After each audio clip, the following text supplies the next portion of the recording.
चलो स्टार्ट करते हैं। Good morning. लास्ट क्लास तक हम लोग बेसिक बेसिक चीज के बारे में पढ़ लिए थे, इंडियन कॉन्ट्रैक्ट एक्ट 1872 के बारे में। बेसिक चीज के बारे में पढ़े थे, उसको 5 मिनट में रिवाइज करवाते हैं। सबसे पहला पार्ट हम लोग पढ़े थे कि इंडियन कॉन्ट्रैक्ट एक्ट 1872 एक्चुअली किसका पार्ट था? ब्रिटिश कॉमन लॉ का। और ये इसको पास कौन किया? Imperial legislative council. कब पास किया? इनएक्टमेंट कब हुआ इसका? 25 अप्रैल को। और इसका एप्लीकेबिलिटी कब से हुआ? First. It is applicable to all over India. उसके हम लोग पढ़े थे कि इंडियन कॉन्ट्रैक्ट एक्ट में कॉन्ट्रैक्ट इंडियन जो है, इंडियन का मतलब all over India including Jammu and Kashmir था। उसके हम लोग पढ़े थे एक्ट में ए जो है वो क्या है? कैपिटल है। फिर हम लोग पढ़े थे 1872 का मतलब तो पढ़ ही लिए। उसके बाद हम लोग पढ़े कॉन्ट्रैक्ट का मतलब क्या होता है। सेक्शन में कौन सा? 2H। कॉन्ट्रैक्ट क्या बोलता है? Contract means an agreement enforceable by law.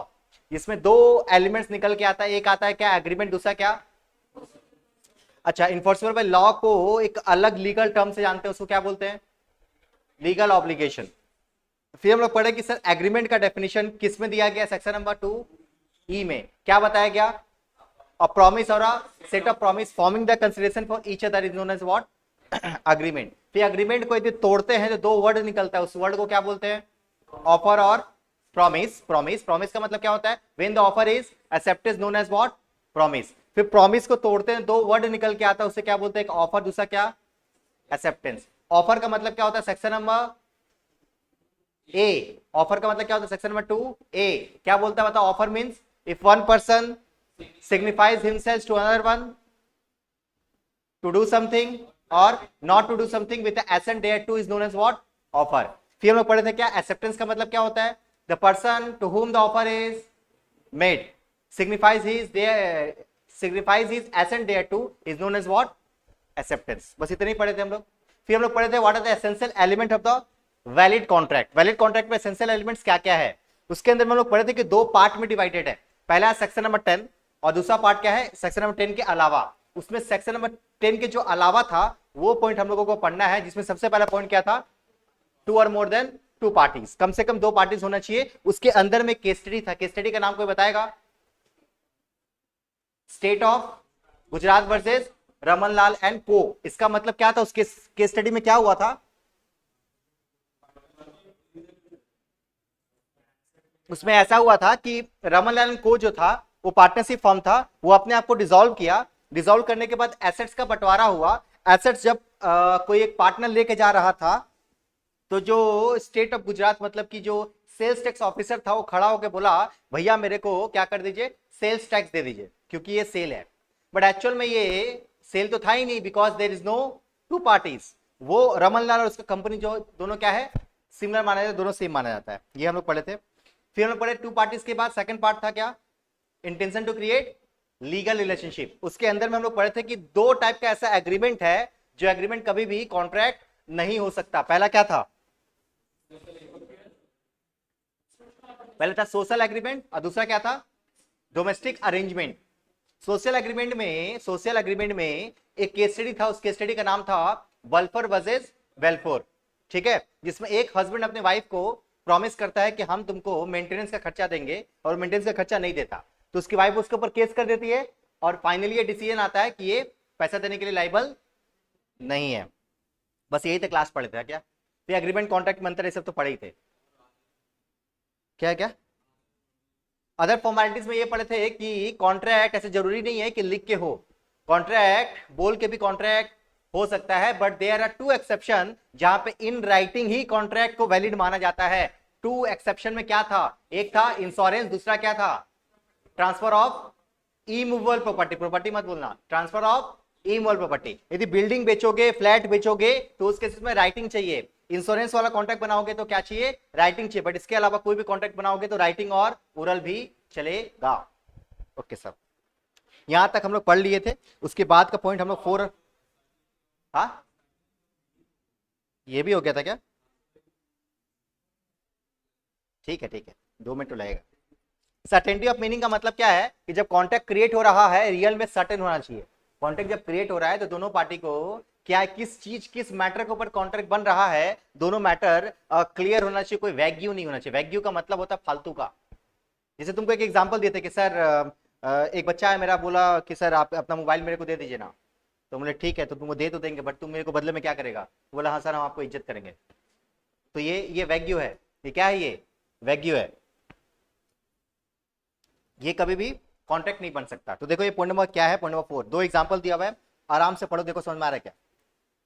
बोला कि एक जन गया तेल खरीदने, बोला कि भैया 100 लीटर तेल दे दीजिए, बट कौन सा तेल लीजिए बताया ही नहीं। तो क्या वो कॉन्ट्रैक्ट वैलिड है? नहीं, क्लियर नहीं है वो।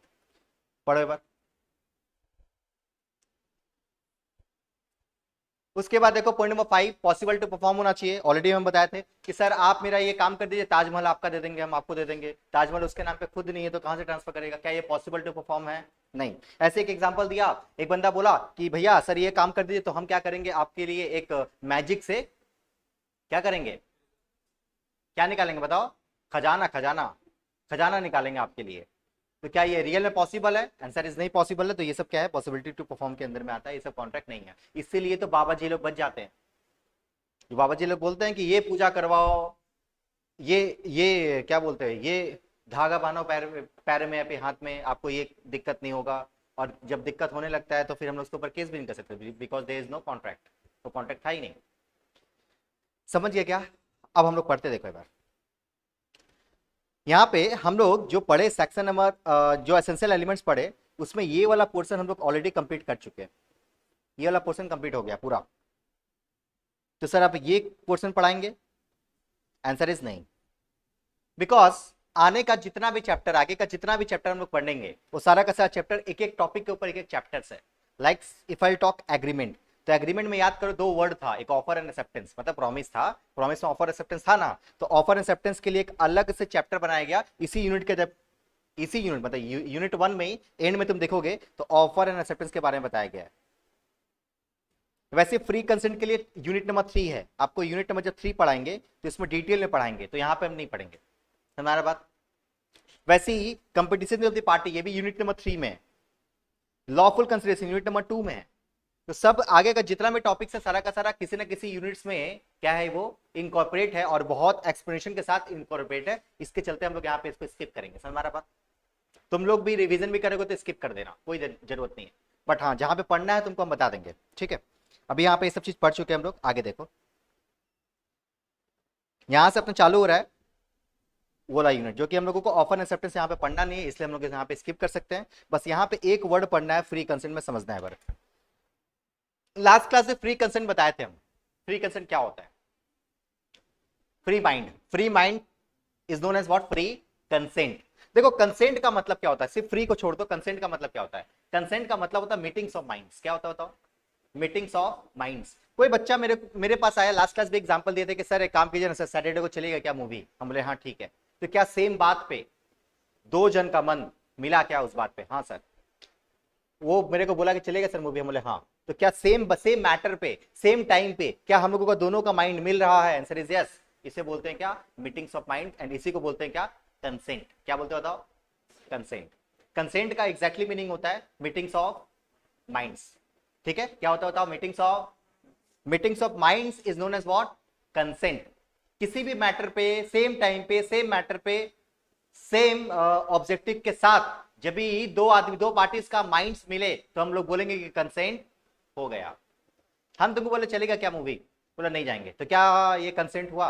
आंसर इज नहीं। हम टिकट कटा लिए और तुम नहीं आया, और तुम पहले से ना किया हुआ था, तो क्या हम तुमसे झगड़ा कर सकते हैं? नहीं। तो देखो मीटिंग्स ऑफ माइंड्स का मतलब क्या होता है, इसी को लैटिन की भाषा में बोला जाता है कंसेंसस एड आइडम। क्या बोलते हो बताओ? कंसेंसस एड आइडम का मतलब क्या होता है? Meetings of minds. Consensus ad idem का मतलब क्या होता है? Meetings of minds. Meetings of consensus का मतलब होता है मीटिंग, एड आइटम का मतलब होता है माइंड्स ऑफ माइंड्स। ठीक है, एड मतलब होता है ऑफ। ठीक है, समझ में आया क्या? Meetings of minds. बस और कुछ नहीं पढ़ना है यहाँ पे। आगे देखो, ये पढ़ना नहीं अपने को, ये भी हम लोग आगे जाके पढ़ेंगे, इसलिए यहाँ पे स्किप कर सकते हैं सर। कंसिडरेशन पे आगे जाके पढ़ेंगे, छोड़ सकते हैं इसको हम लोग यहाँ पे, ये सब चीज छोड़ सकते हैं। आ जाते हैं यहाँ पे, आज का टॉपिक यहाँ से चालू हो रहा है, समझना है बस। बस खाली कहने का मतलब है कि sir essential element of the contract में यूनिट 1 से सिर्फ एक चीज पढ़ना है, क्या? कंसेंसस एड आइटम, बस खत्म। Meetings of minds. इसका 2 एग्जांपल जो दिया वो भी आप एक बार रीड कर लो, नहीं तो फिर पढ़ लो। पहला एग्जांपल देखो क्या दिया हुआ है, A who owns 2 cars in selling red car to be. A चाहता है कि अपना रेड कार बी को बेच दे, और बी सोच रहा है कि वो ब्लैक कार खरीद रहा है। क्या मीटिंग्स ऑफ माइंड्स है? तुम मेरे पास आए, बोले मैं यहाँ पे 2 मोबाइल रखा हुआ था, तो तुम मेरे को आके बोला कि सर मोबाइल दीजिएगा, हमको लग रहा है कि तुम ये मोबाइल मांग रहा है, बट तुमको चाहिए ये मोबाइल। तुम्हारा बात, तो क्या ये मीटिंग्स ऑफ माइंड्स है? आंसर इज नहीं है। पॉइंट नंबर 2 देखो क्या दिया भाई, हम तुमको डरा के धमका के तुम्हारा पूरा का पूरा प्रॉपर्टी अपने नाम पे ट्रांसफर कर दे, क्या ये फ्री कंसेंट था? नहीं सर। आइए, फास्ट जा रहा है सर? नहीं, फास्ट नहीं जा रहे। जो टॉपिक्स जितना इंपॉर्टेंट है, जितना उसमें जो जितना टॉपिक्स इज्जत चाहता है उतना इज्जत हम लोग दे रहे, बस उससे एक्स्ट्रा कुछ देने का दरकार नहीं। टाइम वेस्ट करके कोई फायदा नहीं है। आगे बढ़ते देखो, अभी हम लोग टाइप्स ऑफ कॉन्ट्रैक्ट के बारे में पढ़ते हैं। जैसे कि समझ लो, ये तुम लोग सुना होगा, हम तुमसे पूछ रहे बताओ ये लड़का कैसा है, तो इसको बताने का स्पेसिफिकेशन अलग अलग तरीका का हो सकता है। कोई बोलेगा सर, कोई बोलेगा सर अच्छा लड़का बुरा लड़का है, सर नाटा है लंबा है, सर काला है गोरा है। इस तरीके का बहुत सारा स्पेसिफिकेशन हो सकता है। अलग अलग पैरामीटर से हम लोग उसको क्या कर सकते हैं, मेजर कर सकते हैं, राइट। तो ऐसे ही कॉन्ट्रैक्ट को मेजर करने का एक पैरामीटर नहीं है, 3 पैरामीटर है। कितना पैरामीटर बताओ?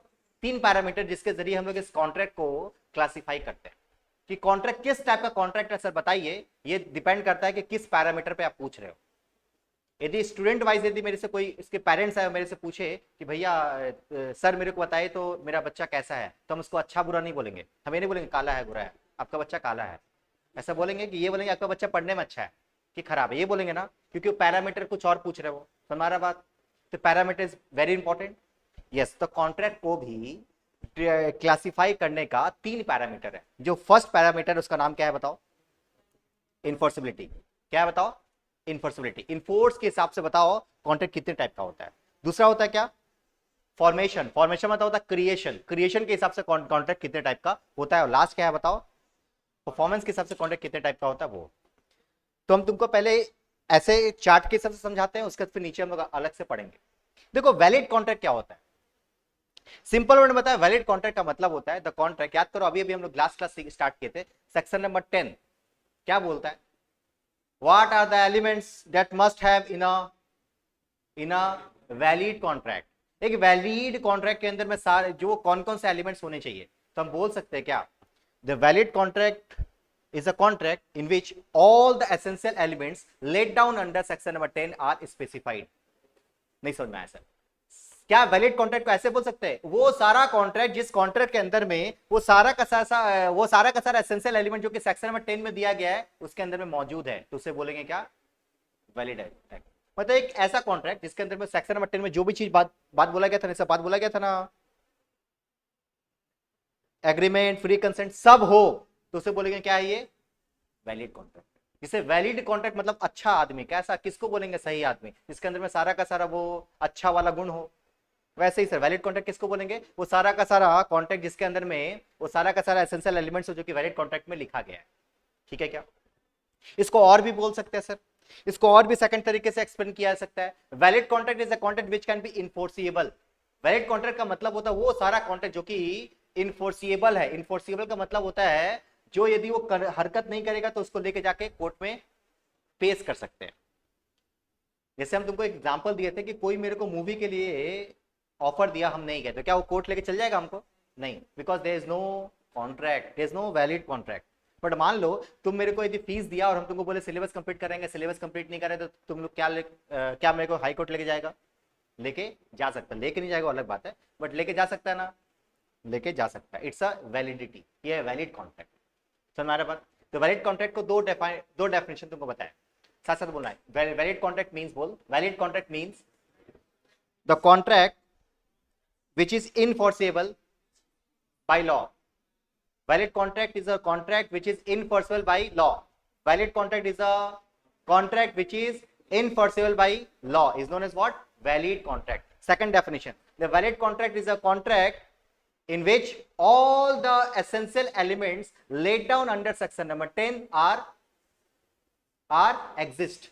वो सारा का सारा कॉन्ट्रैक्ट जिसके अंदर में वो सारा का सारा एसेंशियल एलिमेंट जो कि सेक्शन नंबर 10 में दिया गया है उसके अंदर में मौजूद है, तो उसे बोलेंगे क्या, वैलिड कॉन्ट्रैक्ट बोलेंगे। हम तुमको बोले कि तुम मेरा ये मोबाइल खरीद लो 10,000 रुपीज में, क्या तुम 10,000 रुपीज देने के लिए लाइबल होगे? Answer is yes. हम क्या मोबाइल देने के लिए लाइबल होंगे? Answer is yes. क्या ये वैलिड कॉन्ट्रैक्ट है? हाँ ये वैलिड कॉन्ट्रैक्ट है। ठीक है, वैलिड कॉन्ट्रैक्ट समझ में आ गया। सर वॉइड कॉन्ट्रैक्ट क्या होता है? वॉइड का मतलब होता है, व्हाट बताएगा वॉइड मतलब, बोलो। देखो वॉइड का मतलब होता है the contract which is ceases to be enforceable, the contract which is ceases to be enforceable. फिर से बोलो एक बार, contract is the contract which is ceases to be enforceable. Ceases का मतलब होता है कि सर वो तो पहले इनफॉर्सिबल था बट वो सीज हो गया, अब वो रियल में कॉन्ट्रैक्ट को करने लायक नहीं है। सर एग्जांपल दीजिए। सपोज करो, मान लो कोई एक बंदा, मान लो क्या नाम है आपका, सलोनी, ठीक है। हम क्या है बताओ, हम ड्राइंग वगैरह बनाते हैं। सलोनी मेरे पास आई, बोली कि सर मेरा एक ड्राइंग बनाइए, तो हम बोले ठीक है, ड्राइंग का सर कितना लीजिएगा, ड्राइंग का कितना लीजिएगा, तो हमने ड्राइंग का तुम्हारा ले लेंगे हम 40,000 रुपीज। एक ड्राइंग्स का 40,000 रुपये ले रहे हैं हम, ठीक है। ड्राइंग बना रहे, देखो ऐसे ड्राइंग बनाए और यहाँ तक किए थे, इसमें 40,000 रुपीज में 10,000 रुपीज एडवांस ले चुके हैं, ठीक है। आज इसका बस इतना तक बनाए थे और उसके बाद फिर क्या हुआ, इंतकाल हो गया मेरा। इंतकाल समझता है तुम लोग, चल बसे हम। तो बताओ मेरे को, नेक्स्ट डे इसको प्रॉमिस किया था कि 2 दिन बाद तुमको हम ये ड्राइंग बना के दे देंगे, और आज बस इतने ही बनाए थे और चल बसे। आई होगी ऑफिस में कि सर के साथ मेरा एक कॉन्ट्रैक्ट था कि सर मेरे को ड्राइंग बना के देंगे, तो मेरा जो स्टाफ था बोला हाँ बना के दिए, देखो इतना इतना पकड़ा दिया, बोला कि ठीक है 30,000 रुपये एक्स्ट्रा दीजिए, वो जो बचा हुआ आप 30,000 रुपये क्या कीजिए, वापस दीजिए। क्या ये वैलिड कॉन्ट्रैक्ट है? अच्छा हम जिंदा रहते और हम ड्राइंग नहीं बनाते, क्या ये 10,000 रुपये मेरे से वापस मांगती? जिंदा रहते, जिंदा रहते, बैठे रहते, 10,000 रुपये से एडवांस ले चुके हैं और 30,000 रुपये और लेना बाकी है, और जब मेरे पास ऑफिस में आई तो हम बोले कि नहीं नहीं नहीं, ड्राइंग बनाने का मन नहीं कर रहा, मन नहीं कर रहा यार, ऐसा हम बोले, तो क्या ये मेरे ऊपर केस कर सकते थे 10,000 रुपये के लिए? बट मान लो हम टपक गए, तो केस कर सकते 10,000 रुपये के लिए? नहीं कर सकते। क्यों? क्योंकि जब तक हम जिंदा थे तब तक ये कैपेबल टू परफॉर्म था कॉन्ट्रैक्ट, बट जैसे हम चले गए ये contract of capable to perform नहीं हुआ। जब तक हम जिंदा थे तो ये इनफोर्सिबल बाय लॉ था, जब हम मर गए तो ये ceases to be enforceable by law हो गया। मतलब कॉन्ट्रैक्ट जो पहले तो वैलिड था बट कुछ ऐसा हरकत हो गया जिसके कारण ये कॉन्ट्रैक्ट क्या बन गया, क्या बन गया, वॉइड बन गया। क्या बन गया बताओ? कॉन्ट्रैक्ट जो पहले की इनफोर्सिबल था अब हो गया वो, वर्ड बोल, वर्ड, वर्ड याद कराने का बात कर। पहले तो वो इनफोर्सिबल बाय लॉ था, अब क्या हो गया, वो सीरियस to be enforceable by law हो गया। पहले वो कॉन्ट्रैक्ट क्या था, इनफोर्सिबल बाय लॉ था, अब क्या हो गया, वो सीरियस to be enforceable by law हो गया। मतलब अब हम लोग टेक्निकली तरीके से उसके ऊपर केस नहीं कर सकते सर, समझ में आ रहा बात? और टेक्निकली तरीके से केस क्यों नहीं कर सकते सर? कुछ ऐसा टेक्निकल डिफेक्ट उसमें नजर आया, ठीक है, समझ में आ रहा क्या बात? Yes sir. तो हम तुमको यदि हम टेक्निकल वर्ड बताए तो इसके अंदर में एक टेक्निकल वर्ड था the contract which is enforceable. क्या था बताओ ये? और इसमें क्या है बताओ? Ceases to be enforceable. क्या था बताओ? Ceases to be enforceable. अब आते हैं क्या, वॉइडेबल कॉन्ट्रैक्ट क्या होता है?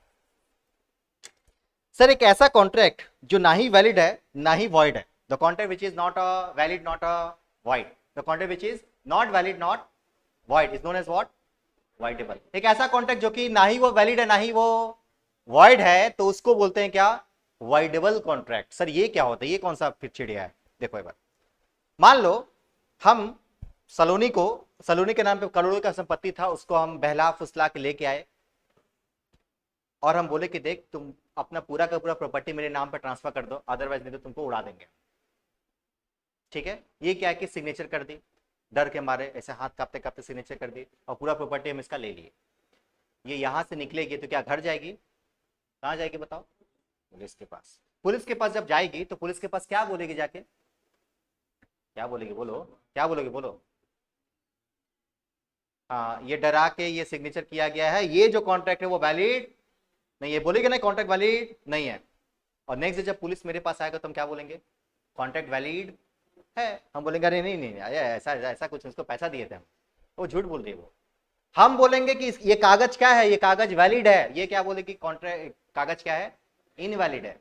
हम बोलेंगे वैलिड, ये बोलेगी वॉइड, हम बोलेंगे वैलिड, ये बोलेगी वॉइड। तो कोर्ट में मैटर जाएगा, जाएगा। अब कोर्ट में इसको साबित करना होगा कि ये वैलिड, ये वॉइड है, हमको साबित करना पड़ेगा कि ये वैलिड है। समझ में आ रहा बात। तो जब तक ये कोर्ट में लड़ा जा रहा है तब तक ये केस को बोलेंगे, कॉन्ट्रैक्ट को बोलेंगे क्या, वॉइडेबल कॉन्ट्रैक्ट। समझ में आ रहा बात। बोल सकते हैं इसको सर इजी वे में इसका डेफिनेशन ही बताए तो voidable contract is a contract which is ceases to be enforceable at the option of one party, which is ceases to be enforceable at the option of one party, at the option of one party, at the option of one party। Sir at the option of one party का मतलब क्या होता है समझते हैं। एक बात बताओ, ये चाहे तो चुपचाप भी तो रह सकती थी, चुपचाप रहती तो क्या मान लेते, कॉन्ट्रैक्ट क्या हो गया, वैलिड। ये चुपचाप नहीं रही, ये केस की ये क्या मान रही है, ये वॉइड मान रही है। मतलब ये ऑप्शन में है कि एक पार्टी चाहे तो इसको वैलिड मान सकता है, चाहे तो वो वॉइड मान सकते हैं, ये ऑप्शन में है, इसी को बोलते हैं क्या, वॉइडेबल कॉन्ट्रैक्ट। समझ में आ रहा बात। तो यहां पे टेक्निकल वर्ड के बारे में हम बात करें तो voidable contract is a contract which is सीरियस to be enforceable at the option of, मतलब कि सर ये जो लाइन है ना, ये जो लाइन है ऊपर वाला जो लाइन है यही लाइन है, बस यहां पे क्या हो जाएगा, eight the option of one party. Sir eight the option of one party का मतलब क्या होता है, one party means agree party. Agree मतलब क्या होता है सर, अग्री मतलब होता है पीड़ित व्यक्ति, पीड़ित मतलब जिसके साथ धोखा हुआ है उसको बोलते हैं अग्री पार्टी। सर हम इस कॉन्ट्रैक्ट को वैलिड वॉइड मान सकते हैं नहीं, हम ही तो धोखा किए इसको, तो हम नहीं मान सकते। At option of other party, other party मतलब वो पार्टी। तो हमारा बात, तो हम क्या तीन डेफिनेशन अपने को क्लियर हो गया टेक्निकल वर्ड के साथ। क्वेश्चन पूछा जाएगा sir what do mean valid contract, valid contract is a contract which is enforceable by law, और void contract is a contract which is ceases to be enforceable, and whatever contract is a contract which is ceases to be enforceable by at the option of one party। Okay clear है, तो definition तुम लोगों को clear है।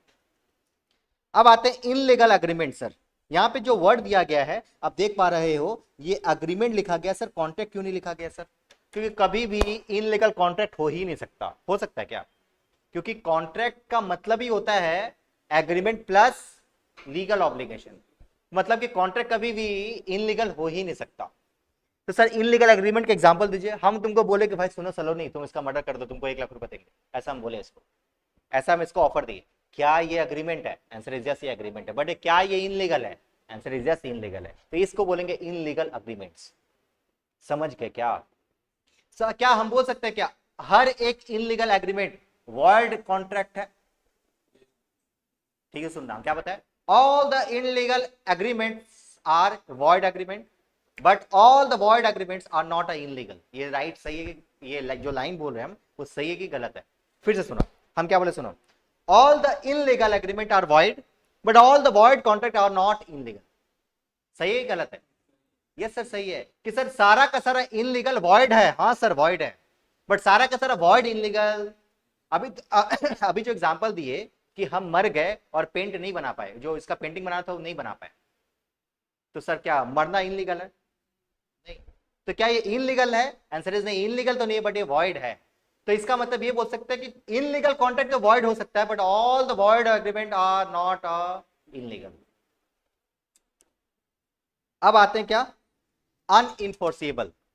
अच्छा illegal agreement का मतलब क्या होता है, the agreement which subject matters are illegal, जिसका सब्जेक्ट मैटर ही क्या है, इनलीगल है। किसी को मर्डर करना, ड्रग सप्लाई करना, ये सब्जेक्ट मैटर है।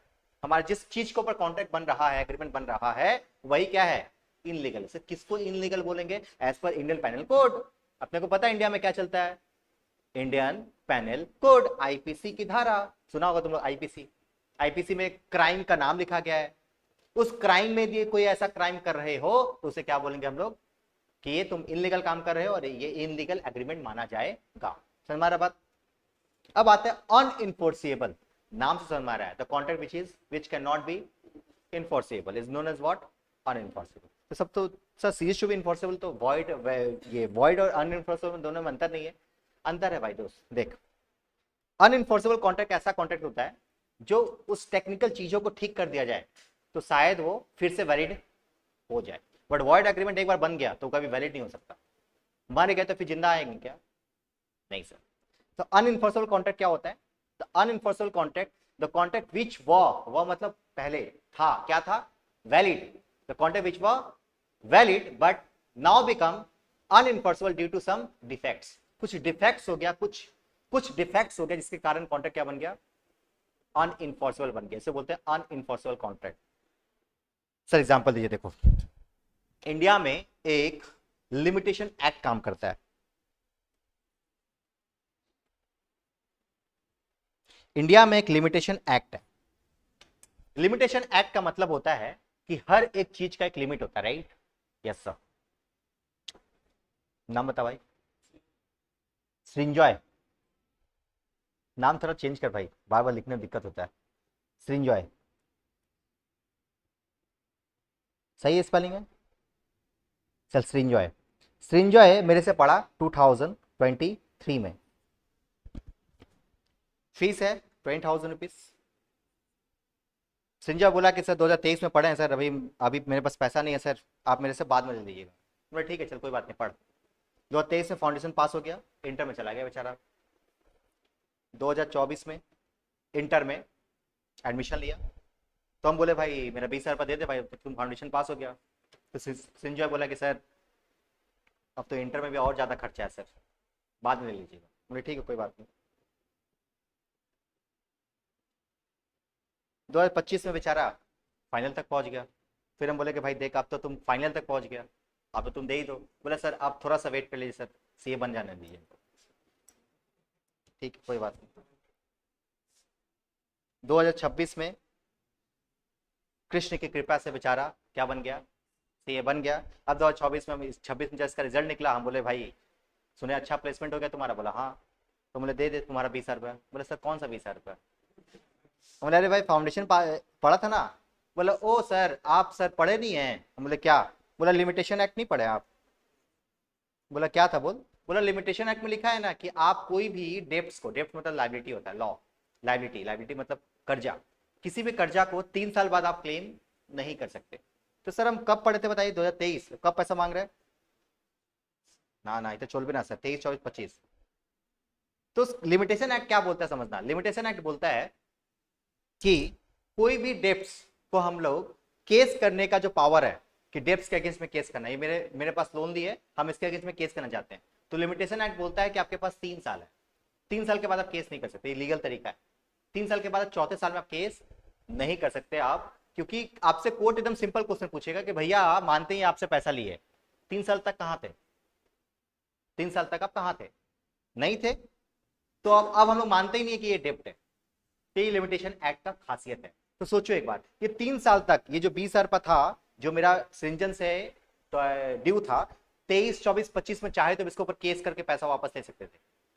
बट जैसे ही 26 हुआ ना, 23, 24, 25 तक कॉन्ट्रैक्ट क्या था? वैलिड था। कॉन्ट्रैक्ट क्या था बताओ? वैलिड था। जैसे ही ये 26 हुआ ना, क्या बन गया? ये अनइन्फोर्सेबल बन गया। क्या बन गया बताइए? अनइन्फोर्सेबल कॉन्ट्रैक्ट बन गया। पहले तो ये वैलिड था, अब क्या हो गया? ये अनइन्फोर्सेबल कॉन्ट्रैक्ट बन गया है। समझ के बात? तो क्या ये समझ में आया क्या चाहिए? ये पूरा का पूरा 1, 2, 3, 4, 5 टाइप का कॉन्ट्रैक्ट टेक्निकल वर्ड के साथ याद कराने का कोशिश कर रहे हैं। What is a valid contract? Valid contract is a contract which is enforceable by law. Point number 2, void contract is a contract which is ceases to be enforceable. Voidable contract is a contract which is ceases to be enforceable by at the option of one or more parties. Point number 2, illegal contract is a contract which is which subject matter is illegal as per the Indian Penal Code. और last क्या था? Unenforceable contract is a contract which is valid but due to some defects, technical defects, it become unenforceable. समझ में आ रहा क्या? Example से याद है? जो तुमको एग्जाम्पल दे रहे हैं सारा एग्जाम्पल काल्पनिक है और सारा एग्जाम्पल एग्जाम में आया हुआ क्वेश्चन है। ठीक है, इतना तक पढ़ लेते हैं सर। पहले आइए, पहला कॉन्ट्रैक्ट क्या था भाई? ठंड लग रहा है? ठीक, तो हमको यहाँ पे गर्म लग रहा है। एसी है तो क्या हो गया? आओ, an agreement which is binding and enforceable is a valid contract. एक ऐसा एग्रीमेंट जो कि बाइंड करे, सामने वाले पार्टी को बाध्य करेगा, करना पड़ेगा भाई तुम प्रॉमिस किया था, और इन्फोर्स करे, उसे क्या बोलते हैं हम लोग? वैलिड कॉन्ट्रैक्ट बोलते हैं। एग्जांपल के लिए मान लो ए बोला बी को कि हम तुम्हारा बाइक खरीदना चाहते हैं, कितना रुपए के लिए? 50 रुपए के लिए। क्या 50 रुपए बी के लिए एग्री होगा? Answer is yes. उसको बाइक देने के लिए एग्री होगा? Answer is yes. इसे बोलते हैं क्या? Valid contract. रीड कर लो थोड़ा,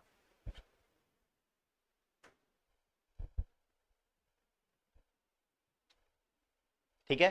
now what mean by sir void contract? The void contract which is ceases to be, which is ceases to be enforceable by law become void when it is ceases to be enforceable। जब तक वो enforceable नहीं था तब तक तो valid था, जैसे ही वो enforceable अनइन्फोर्सिबल हो गया वो क्या बन गया? void हो गया। क्या लिखा देखो, the contract which ceases to be enforceable, which is ceases to be enforceable by law when it is सीरीज टू बी इनफॉर्सिबल। जैसे ही वो सीरीज टू बी इनफॉर्सिबल हुआ वैसे ही क्या बन गया? वो वॉइड कॉन्ट्रैक्ट बन गया। एग्जांपल के देखो, दो एग्जांपल दिया हुआ है, आराम से पहले रीड करके देखो, समझ में आ रहा है क्या?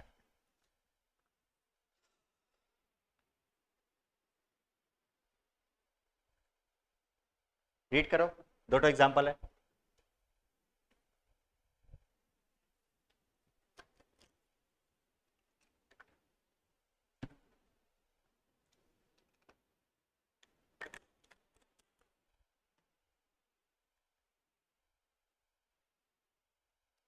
पहला एग्जांपल जो हम स्केच वाला एग्जांपल दिए थे, सेम उसी टाइप में पब्लिशर का एग्जांपल है कि स्केच की जगह पे तुमको ऑर्डर आया कि स्केच का बुक लिखने का, और तुम मर गया, जितना लिखा है उतना, और जो रिमेनिंग उसके लिए केस कर सकता है क्या? आंसर इज नहीं, because it is impossible to perform. Next point पढ़ो, एग्जांपल नंबर 19।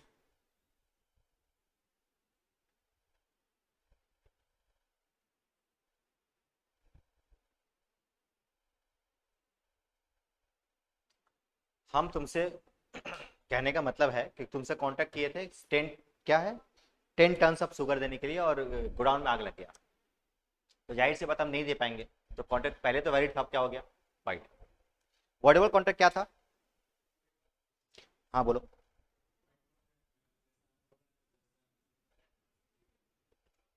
क्या क्या क्या? हाँ, नहीं नहीं, कॉन्ट्रैक्ट वॉइड हो गया। अब एक बात बताओ, एक इंसान था जो ड्राइंग बनाता था, और उसके बच्चे को हम कभी फोर्स कर सकते हैं ड्राइंग बना? तो बच्चा की तरह ड्राइंग बना के दे देगा तुमको? नहीं फोर्स कर सकते। तो फोर्स नहीं कर सकते तो वापस करने के लिए भी केस नहीं कर सकते। बट हाँ, आगे जाके पढ़ने को मिलेगा तुमको कि ये 10,000 रुपीज के लिए क्लेम कर सकते हो उससे कि भाई 10,000 रुपीज वापस देता हूँ। ये आगे पढ़ेंगे, अभी के लिए समझो नहीं कर सकते। समझ, लॉ कभी भी ना एक बार में कंप्लीट नहीं पढ़ा जा सकता, कभी भी नहीं। Law like a Bhagavad Gita. आओ, voidable कॉन्ट्रैक्ट क्या होता है देखो। voidable contract is agreement which is enforceable by law at the option of one और मोर पार्टीज। बस यहां तक पढ़ो, काफी है, देयर टू, बस यहां तक, ठीक है। अब देखो वॉइडेबल कॉन्ट्रैक्ट का बहुत सारा एग्जांपल दे, कब कब ये वॉइडेबल कॉन्ट्रैक्ट हो जाएगा, तो याद रखना। या तो कोवर्सन कर लिए, मतलब धमका दिए, या तो हम अंडर इन्फ्लुएंस, याद है लास्ट क्लास बताए थे हम लटक जाएंगे, मेंटल प्रेशर, या तो मिस रिप्रेजेंटेशन कर दिया, हम बोले देखो ये क्या है, अच्छा एक बात बताओ ये क्या है, ये बताओ तो इसमें क्या है? दूध है। बोलो क्या है ये? दूध है। ऐसा बोल के 10 बार तुमसे बुलवा लिए दूध है, और तुमको बेच दिए, इसको बोलते हैं मिस रिप्रेजेंटेशन करना। क्या करना बताओ? मिस रिप्रेजेंटेशन करना। ऐसा भी किए या फिर कोई फ्रॉड किए, तो वो सारे के सारे केसेस में कॉन्ट्रैक्ट क्या बन जाएगा? क्योंकि तुमको बाहर जाके क्या बोलना है, मेरे साथ फ्रॉड हुआ, मेरे साथ फ्रॉड हुआ, मेरे साथ फ्रॉड हुआ, और हम क्या बोलेंगे? नहीं हम फ्रॉड थोड़ी किए थे, वैलिड कॉन्ट्रैक्ट था। तो कॉन्ट्रैक्ट क्या बन जाएगा? तो 4 केसेस में कॉन्ट्रैक्ट क्या बनता है? वाइडेबल। बताओ कौन कौन सा केसेस में? कोअर्सन, अंडर इन्फ्लुएंस, मिसरिप्रेजेंटेशन, और, ठीक है। इस, अच्छा अच्छा एग्जाम्पल पहले पढ़ लो। इसको याद करने का तरीका देखो क्या है। IMC fraud. आई का मतलब अंडर इन्फ्लुएंस, एम का मतलब, सी का मतलब, और फ्रॉड का मतलब तो फ्रॉड। IMC fraud. ये पढ़ लो था एग्जाम्पल, देखो क्या लिखा हुआ है।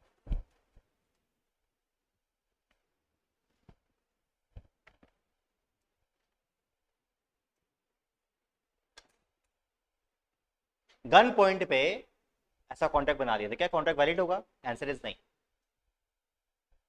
दूसरा एक और तरीका जिसके जरिए कॉन्ट्रैक्ट को क्या क्या बनाया जा सकता है, ये वॉइडेबल बनाया जा सकता है। एग्जांपल समझिएगा एक बार।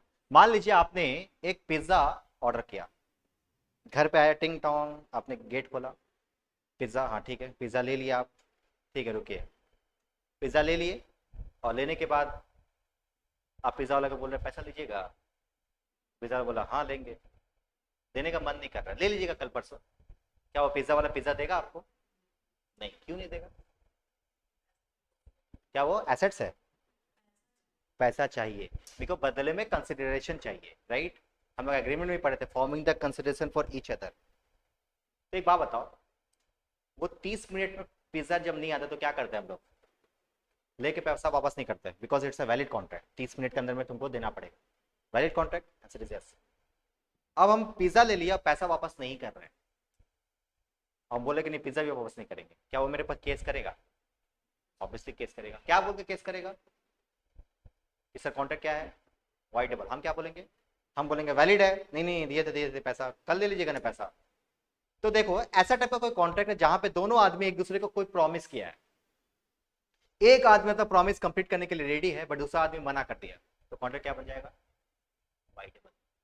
तो वॉइडेबल कब कब बनता है? एक तो बनता है IMC फ्रॉड, एक बार तो बन ही जाएगा, और उसके बाद ये भी केसेस में कि एक बंदा कोई प्रॉमिस किया था दूसरे बंदे को, और वो प्रॉमिस अपना कंप्लीट करे, बस सामने वाला पार्टी उसको रेसिप्रोकल प्रॉमिस को कंप्लीट करने के लिए रेडी नहीं है, तो कॉन्ट्रैक्ट क्या बन जाएगा? वॉइडेबल। इसका मतलब क्या, क्या उस पिज्जा वाले को पिज्जा देना पड़ेगा? नहीं, वो अपने ऊपर चाहे तो उसको लेके वापस जा सकता है। ये एग्जांपल है। When a person promises to do something for another person, दूसरे पर्सन के लिए कोई काम करने के लिए प्रॉमिस करता है, but the other person prevents him from performing, other person क्या करता है, वो मना कर देता है कि हम अपना काम नहीं करेंगे, his promises, the contract become what? Contract क्या बन जाता है? वॉइडेबल बन जाता है at option of first person. Example देखो और ज्यादा क्लियर हो जाएगा।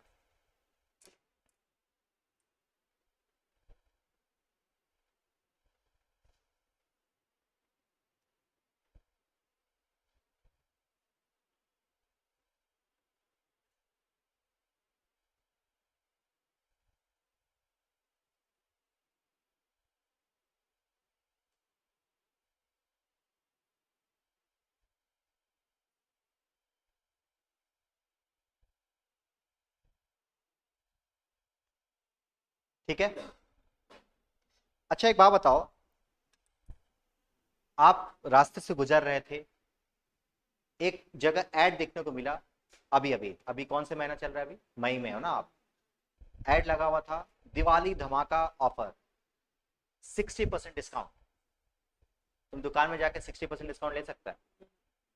ले सकता है? बोलो हाँ। ले सकता है कि नहीं ले सकता? नहीं ले सकता, बोलो क्यों? बिकॉज इट्स दिवाली धमाका ऑफर था। अब वहां पे जाके हम बोले कि भैया हम आपका तो ऐड देखे हैं, आपको देना पड़ेगा, it's offer, I accepted, offer था हम एक्सेप्ट किए, कॉन्ट्रैक्ट बन गया, तो आपको देना पड़ेगा आपको। तो क्या ये रियल में वैलिड कॉन्ट्रैक्ट होगा? आंसर इज नहीं, बिकॉज यदि कोई कॉन्ट्रैक्ट कोई पर्टिकुलर टाइम के लिए हो और टाइम फ्रेम पे कॉन्ट्रैक्ट कंप्लीट नहीं होता, तो ये सामने वाला पार्टी चाहे तो उसको एक्सेप्ट कर सकता है और चाहे तो उसको रिजेक्ट कर दे। एक्सेप्ट कर लेगा तो वैलिड कॉन्ट्रैक्ट, नहीं एक्सेप्ट किया तो वॉइड कॉन्ट्रैक्ट। तो जब तक ये कुछ नहीं हुआ तब तक क्या होगा? वो वॉइडेबल कॉन्ट्रैक्ट हुआ। अभी हम तुमको बोले थे कि भाई सुनो ये बिल्डिंग रेडी कर देना 2 साल, तुम लगा दिया इसको 2.5 साल, तो 2.5 साल के बाद इस बिल्डिंग को एक्सेप्ट करना है कि नहीं करना वो मेरे ऊपर है, हम एक्सेप्ट भी कर सकते हैं और रिजेक्ट भी कर सकते हैं। तो ये कॉन्ट्रैक्ट क्या बन जाएगा? वॉइडेबल। तो 3 केसेस में तुमको बताया वॉइडेबल कॉन्ट्रैक्ट बन जाता है। एक तो तुम्हारा IMC फ्रॉड, आई मतलब अनड्यू इन्फ्लुएंस, M का मतलब मिसरिप्रेजेंटेशन, U का मतलब IMC, C का मतलब कोअर्सन एंड फ्रॉड। इस केसेस में तो कॉन्ट्रैक्ट क्या बन जाता है? वॉइडेबल। दूसरा केसेस था कि सर कोई एक बंदा प्रॉमिस किया दूसरे बंदे को, वो बंदा अपना परफॉर्म करने के लिए रेडी है, सामने वाला पार्टी परफॉर्म करने के लिए रेडी नहीं है, तो कॉन्ट्रैक्ट क्या बन जाता है? वॉइडेबल। और थर्ड केसेस था कोई कॉन्ट्रैक्ट बना था कोई टाइम फ्रेमिंग के लिए, और टाइमिंग फ्रेम क्या हो गया? लैप्स हो गया और अभी तक कॉन्ट्रैक्ट कंप्लीट नहीं हुआ, तो कॉन्ट्रैक्ट क्या बन जाता है? Voidable. When a person to a contract promises to perform a work within a specified time, could not perform with in that time, the contract is become voidable at the option of other parties। हमारा बात example देख लो, समझ में आ जाएगा।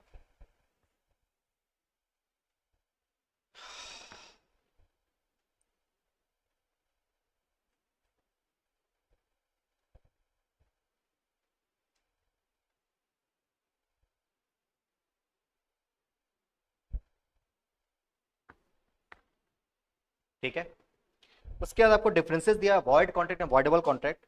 आप तीनों point को पढ़ो, कोई पॉइंट नहीं समझ में आया तो पूछो एक बार, जल्दी से पढ़ो। पहला तो मीनिंग दिया हुआ दोनों का, डेफिनेशन ऑलरेडी आपको पता है। इनफोर्सिबिलिटी, वॉइड कॉन्ट्रैक्ट इन्फोर्स हो सकता है क्या? किसी तरीके से उस आदमी को जिंदा कर सकते हैं? नहीं कर सकते, तो ये इन्फोर्स नहीं हो सकता। अरे यार क्या कर रहे हैं। और ये क्या हो सकता है? It is enforceable only at the option of, कौन सा पार्टी बताओ? अग्री पार्टी मतलब क्या बताया थे हम? धोखा हुआ है, पीड़ित व्यक्ति जिसको बोलते हैं। पढ़ लो थोड़ा। कॉन्ट्रैक्ट वॉइड कब बनता है? या तो a contract become void, a contract become void due to change in law or change in circumstances beyond the, अच्छा एक बात बताओ, चेंज इन लॉ का मतलब क्या होता है? देखो, लॉ में बदलाव हो गया, कॉन्ट्रैक्ट बन गया वाइड। देखो, आज मान लीजिए कॉन्ट्रैक्ट था कि हमको इसको टोबैको ट्रांसफर करना था, ऐसा कॉन्ट्रैक्ट था, and tobacco is legal in India, मान लो। ठीक है, आज कितना तारीख है? आज है तुम्हारा, पता ना, जो भी तारीख है, 11 तारीख है, आज 11 तारीख है। 11 मई को कॉन्ट्रैक्ट बनाया, 12 तारीख को क्या करना है, 13 तारीख को अपने क्या करना है, ये सप्लाई करना है टोबैको। इससे हम एडवांस भी ले चुके हैं। अब हुआ क्या, 12 तारीख को ऐसे मोदी जी आए रात को 8 बजे, बोले भाइयों बहनों, अब कल से टोबैको इंडिया में क्या बन गया? इनलीगल। अब इनलीगली तरीके से आप कभी भी टोबैको के यदि बेचते तो उसको इनलीगल ऑफेंस माना जाएगा और आपको पकड़ के जेल में लेकर पड़ेंगे। तो पहले जब कॉन्ट्रैक्ट क्रिएट किया गया था तो क्या यह कॉन्ट्रैक्ट वैलिड था? Yes sir. अब क्या ये इनलीगल हो गया?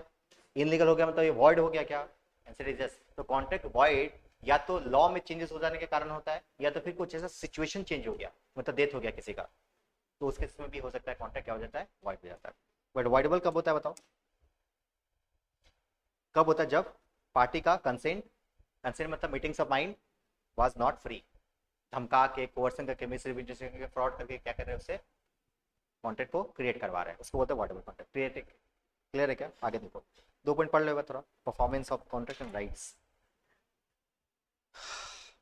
सर मारा मत, जो डाउट है पूछ लो एकदम।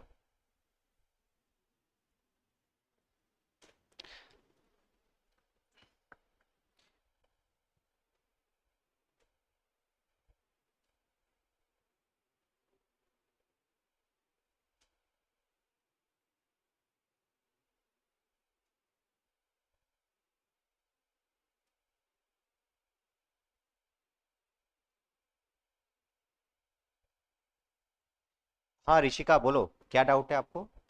लास्ट क्लास के लिए कुछ डाउट था ना?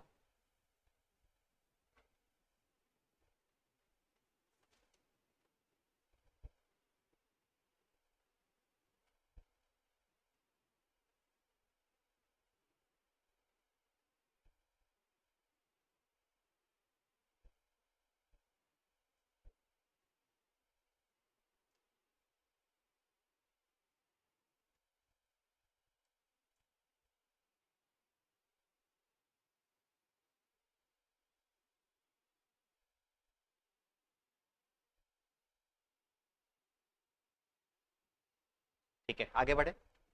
बोलो कोई डाउट तो पूछ लो पहले।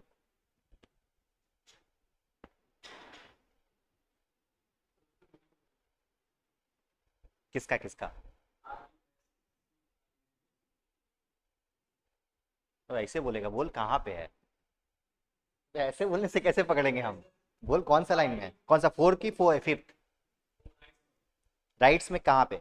ये इसमें, इसमें कि इसमें? इसमें। हाँ, the void contract does not,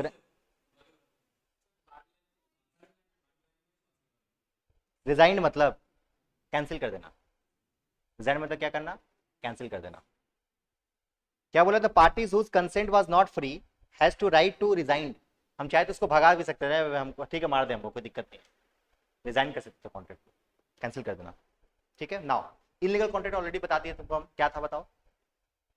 देखो, it is a contract which is law forbids to be made.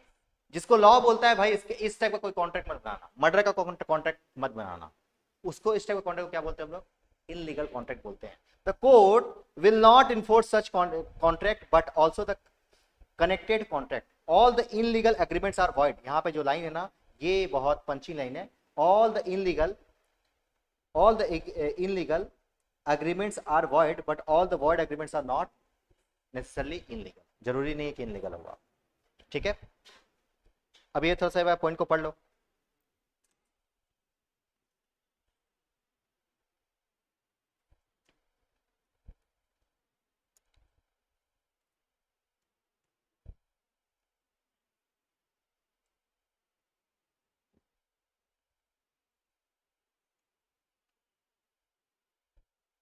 ठीक है, फिर से बोलो। ब्राउन सिगर, बहुत मासूम है तुम, नहीं जानते तुम? उड़ता पंजाब देखा है? उड़ता पंजाब भी नहीं देखा? कैसे समझाया उसको? नमक नमक नमक, समझ गया? हाँ। Brown sugar.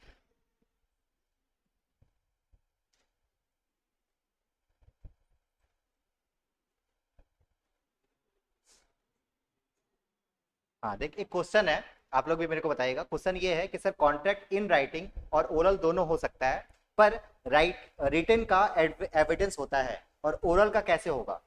वो कॉन्ट्रैक्ट डिनाई भी तो किया जा सकता है, सही बात है। बोलना चाह रहा है कि, बोलना चाह रही है ये कि कोई कॉन्ट्रैक्ट, अभी हम तुमको पता है कि कॉन्ट्रैक्ट ओरल भी हो सकता है और इन रिटन भी हो सकता है। ठीक है सर, तो सर क्वेश्चन ये है कि सर रिटन वाला जो कॉन्ट्रैक्ट है उसमें क्या हो सकता है? सब प्रूफ है, ये एविडेंस की तरह हम लोग प्रूफ कर सकते हैं कि सर देखिए ये कागज में सिग्नेचर की थी। ठीक है, बट ओरल में तो ऐसा कर नहीं सकता, बात का कोई वैल्यू नहीं है, आज है कुछ और, कोई कल कुछ और है। बट एक बात बताओ, यदि हम बात करें सिग्नेचर का वैल्यू है, कहने का मतलब ये है कि सिग्नेचर का वैल्यू है, बताओ सिग्नेचर क्या है? सर सिग्नेचर ये है, तो हम भी तो ऐसा कर सकते हैं। यदि बात का वैल्यू नहीं है, बात चेंज हो सकता है, तो क्या सिग्नेचर चेंज नहीं हो सकता? आंसर इज यस, हो सकता है। तो जितना वैलिडिटी बात का है उतना वैलिडिटी रिटर्न का भी है। कौन सा डॉक्यूमेंट ऐसा है जो कि हम लोग इनलीगल तरीके से नहीं बना सकते? आज के समय में सब बनता है। आधार कार्ड बनना है ना, आधार कार्ड भी बन जाएगा तुम्हारा, बन जाएगा कि नहीं बन जाएगा? हाँ, इसका मतलब ये हुआ कि सर जितना वैलिड ओरल है उतना ही वैलिड क्या है? रिटर्न भी है। तो ये बोलना गलत है कि सर ये प्रूफ कैसे होगा इन रिटर्न और ओरल। पहली बात तो ये दोनों तुमको बता दिए हम कि इन रिटर्न हो या फिर ओरल हो, दोनों क्या हो सकता है?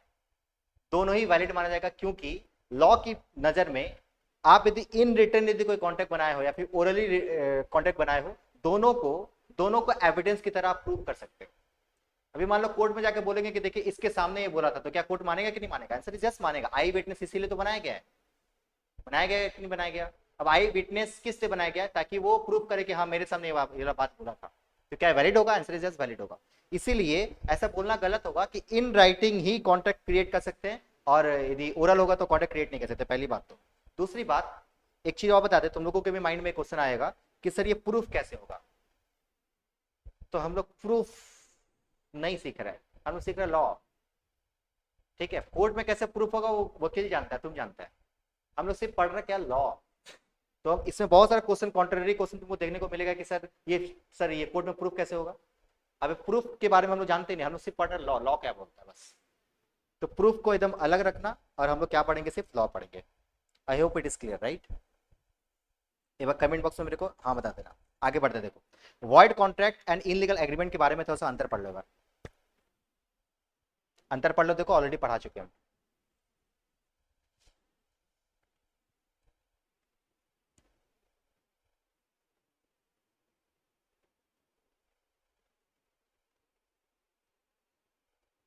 और सब जो स्टूडेंट है, निशा क्या चौधरी, और कौन कौन है, सुषमा सिंह, अंकित जायसवाल, ये लोगों, तुम लोगों को डाउट नहीं होता है क्या? या तो हम बहुत अच्छा पढ़ा रहे हैं, नहीं तो फिर बहुत खराब पढ़ रहा तुम लोग, दोनों में से कुछ एक हो सकता है। डाउट पूछो।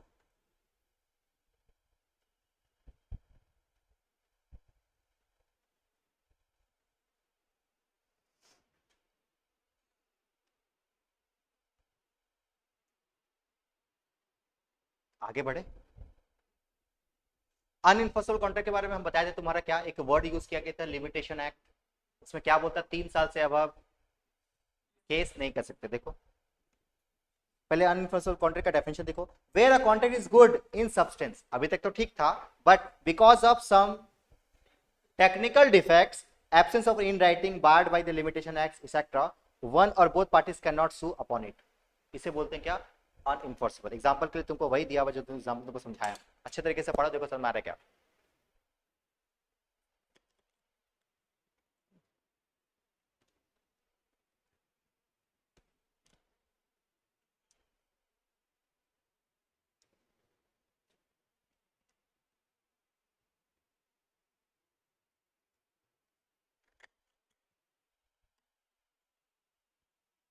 क्लियर है, वही लिमिटेशन एक्ट के बारे में बताया गया है।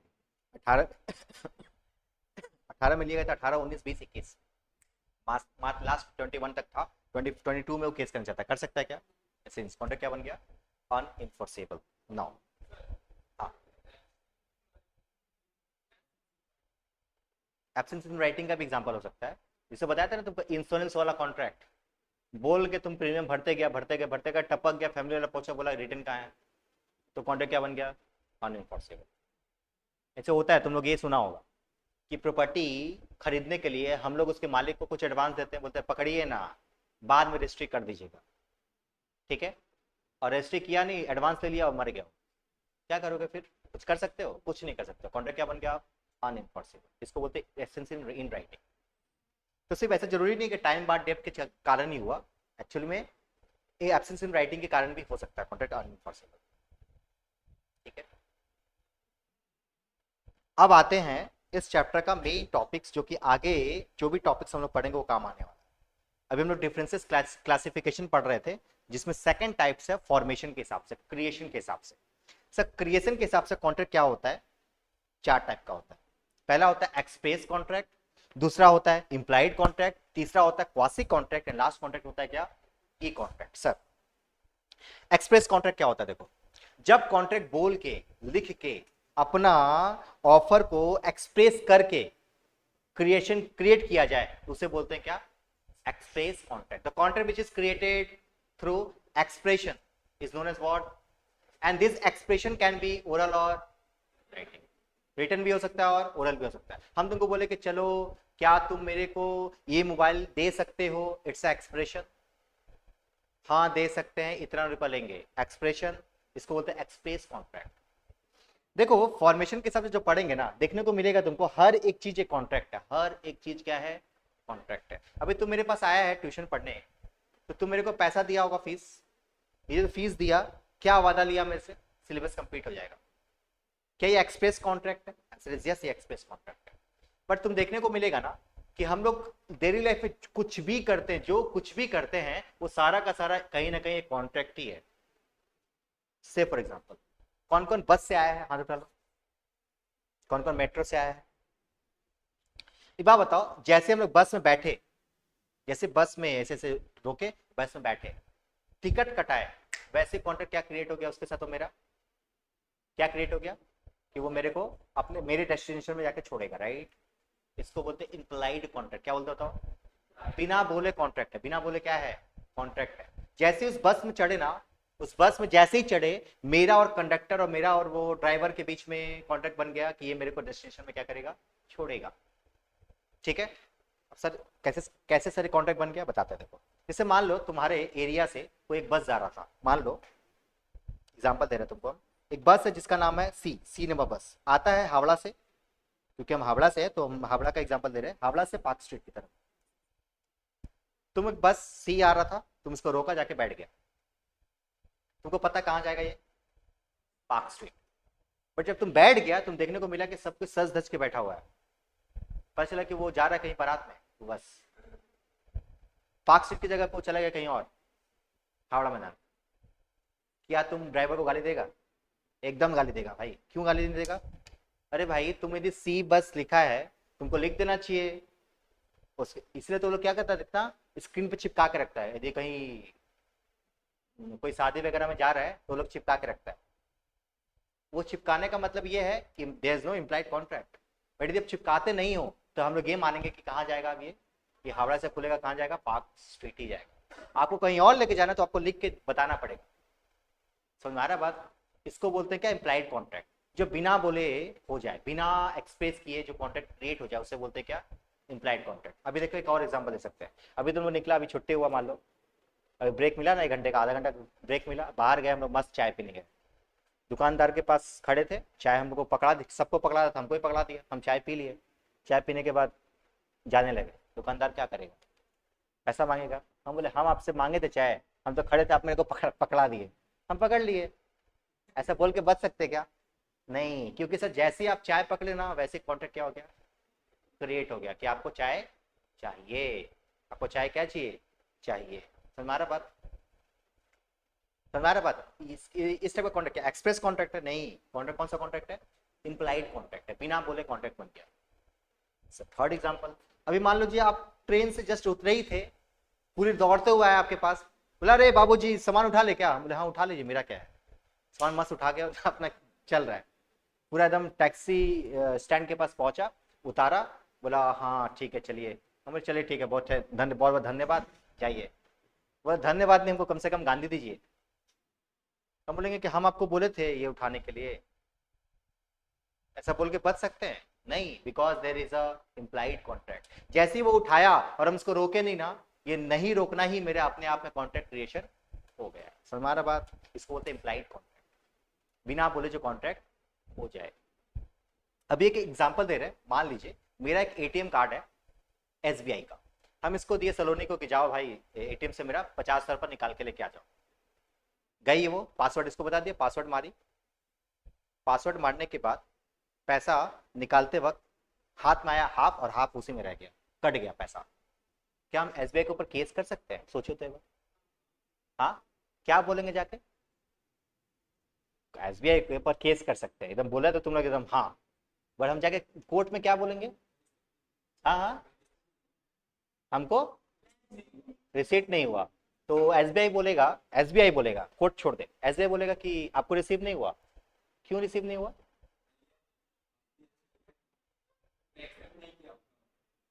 अरे आप पासवर्ड माने, आप पासवर्ड जैसे मारे हो ना, कॉन्ट्रैक्ट क्या बन गया कि आप ही वो हो, ये सलोनी मारी, वो जेंडर चेक नहीं करेगा, चेक करेगा कि बस पासवर्ड है ये, सामने वाला अकाउंट होल्डर है, राइट, ये अकाउंट होल्डर है क्या मेरा, अकाउंट होल्डर कौन है, हम इसको यदि कार्ड दे रहे तो किसके किसके बिहाफ में दे रहे हैं, हम अपने बिहाफ में दे रहे हैं, इसका लॉस यदि होगा तो कौन सहेगा, हम सहेंगे। सर कंपनी तो एसबीआई तो इसको जानता भी नहीं है, एसबीआई एकदम सिंपल बात बोलेगा, क्या हम सलोनी को जानते हैं, नहीं जानते, तो इसीलिए इसको नहीं दिए थे, आप आइए तो हम जाएंगे, तो हम जब हम मारेंगे तो फिर मेरे पास 50,000 तो कट गया होगा ना अकाउंट में, तो एसबीआई को हम बोलेंगे कि भैया तो हम तो जाएंगे तो मेरे अकाउंट में 50,000 है ही नहीं, तो मेरे को दोगे कहाँ से, तो गवर्नमेंट बोलेगा, एसबीआई बोलेगा कि ये आपकी गलती थी, आपने किसी को एटीएम कार्ड कैसे दे दिया। ये रियल एस्टेट स्टोरी है, नागपुर का, और रियल में ऐसा नहीं करना चाहिए कभी भी, अपना एटीएम कार्ड अपने भाई को भी मत दो, क्योंकि यदि कुछ धांधलीबाजी होगा तो तुम लीगल तरीके से केस नहीं कर सकता उसको, उस बैंक पे, क्योंकि आपका जो एटीएम कार्ड है वो आपका है, आपको आपका और एसबीआई के बीच में कॉन्ट्रैक्ट है, ये थर्ड पार्टी कौन कर रहा है, कौन है, कोई नहीं है, तो उस केस में कोई भी लॉस होता है तो एसबीआई के ऊपर हम लोग लीगली तरीके से केस नहीं कर सकते। ये जो कॉन्ट्रैक्ट होता है इसको बोलते हैं टैसिट कॉन्ट्रैक्ट, क्या बोलते बताओ, टैसिट कॉन्ट्रैक्ट। जैसे ही हम लोग एटीएम में इंसर्ट करते हैं वैसे हम लोग अपना पासवर्ड जैसे मारते हैं ना, पासवर्ड, वो टैसिट कॉन्ट्रैक्ट बन जाता है हमारा और एटीएम के बीच में, कि हम ही वो इंसान है जो तुम्हारा अकाउंट होल्डर है, हमारा बात, इसको बोलते हैं टैसिट कॉन्ट्रैक्ट। तुमको अभी तक 3 टाइप का कॉन्ट्रैक्ट बताया, एक्सप्रेस कॉन्ट्रैक्ट, इम्प्लाइड कॉन्ट्रैक्ट के अंदर में टैसिट कॉन्ट्रैक्ट भी आता है। इम्प्लाइड कॉन्ट्रैक्ट का बहुत सारे एग्जांपल दिए तुमको, कूली वाला एग्जांपल दिए, चाय पीने वाला एग्जांपल दिए, बस वाला एग्जांपल दिए, किसी भी एग्जांपल को एग्जाम में आ सकता है, कोई भी टाइप का एग्जांपल आ सकता है, समझ में आ रहा बात। बस सिंपल वर्ड में बताया, इम्प्लाइड कॉन्ट्रैक्ट वो कॉन्ट्रैक्ट होता है जो बिना एक्सप्रेस किए, बिना कुछ बोले कॉन्ट्रैक्ट क्रिएट हो जाता है, उसे बोलते हैं क्या, इम्प्लाइड। वास्तविक कॉन्ट्रैक्ट अभी हम पढ़ा ही नहीं, अभी नहीं पढ़ा। एक होता है क्वासी कॉन्ट्रैक्ट, इसको रिजेंबलिंग टू द कॉन्ट्रैक्ट भी बोलते हैं। रिजेंबलिंग टू द कॉन्ट्रैक्ट मतलब जो कॉन्ट्रैक्ट तो नहीं है बट वो कॉन्ट्रैक्ट की तरह ट्रीट किया जाता है। सर एग्जांपल देखिए, अभी मान लो यहाँ पे वॉलेट पड़ा हुआ मिल गया, तो उस वॉलेट में 1 लाख रुपए, वॉलेट को हम उठाए अपने पास रखे, क्या ये मेरा ड्यूटी है कि इस वॉलेट को उसके ट्रू ओनर को पहुंचाना, यस। जब तक ये ट्रू ओनर नहीं मिल जाता तब तक ये मेरा और उसका ट्रू ओनर के बीच में कॉन्ट्रैक्ट है कि इसको हम सही सलामत रखें। पता है तुमको एक बात, देखो हमको यदि भटकते भटकते एक छोटा सा डॉगी मिल गया जो कि पालतू था, कहीं से घर से भाग गया था, उसको पकड़ के लेके आए। अब उस डॉगी को सही तरीके से पालना और सही तरीके से रखना मेरा ड्यूटी है, ये मेरा ये ड्यूटी है। ट्रू ओनर जब आएगा मिल जाएगा तो हम उसको क्या करेंगे, उस डॉगी को वापस दे देंगे और हम जितना भी उसके ऊपर खर्चा किए थे ना, सारा का सारा खर्चा उससे वापस ले सकते हैं। इसको बोलते हैं क्या, क्वासी कॉन्ट्रैक्ट। क्या बोलते था, क्वासी कॉन्ट्रैक्ट। ठीक है, इसके डिटेल में हम लोग आगे जाके पढ़ेंगे, अभी के लिए बस इतना ही। ई कॉन्ट्रैक्ट तुमको समझ में आ रहा होगा, the contract which is created through electronic mode. Email के थ्रू कॉन्ट्रैक्ट क्रिएट हो गया, फोन के थ्रू क्रिएट हो गया, उसे क्या बोलते हैं हम लोग, ई कॉन्ट्रैक्ट। आइए पढ़ते हैं।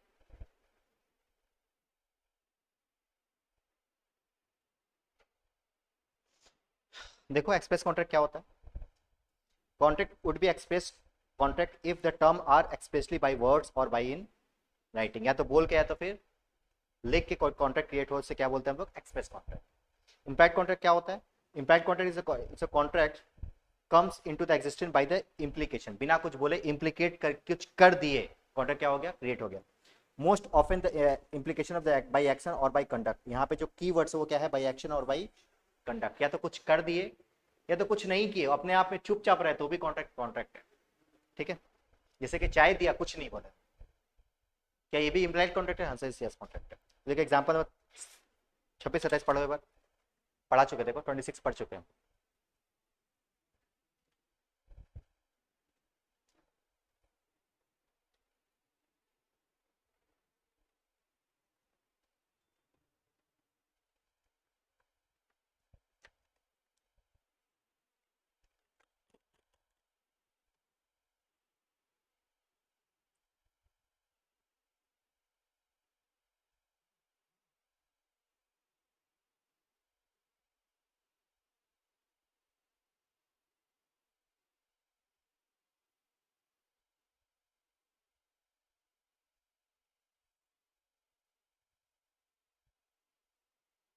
आगे बढ़े, टैसिट कॉन्ट्रैक्ट ऑलरेडी बता दिए, क्या एग्जांपल था उसका, एटीएम वाला।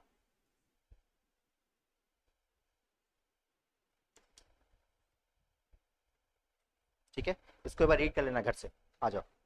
क्वासी कॉन्ट्रैक्ट का मतलब क्या बताया था, वहां पे जो की वर्ड्स क्या था वो, resembling to the contract, resembling a contract, जो कॉन्ट्रैक्ट तो नहीं है बट कॉन्ट्रैक्ट की तरह मान लिया जाएगा। यहाँ पे दो एग्जांपल है, बता सब पढ़ लो। पढ़ने बोले तो भाई रियल में पढ़ो, पढ़ भाई पढ़।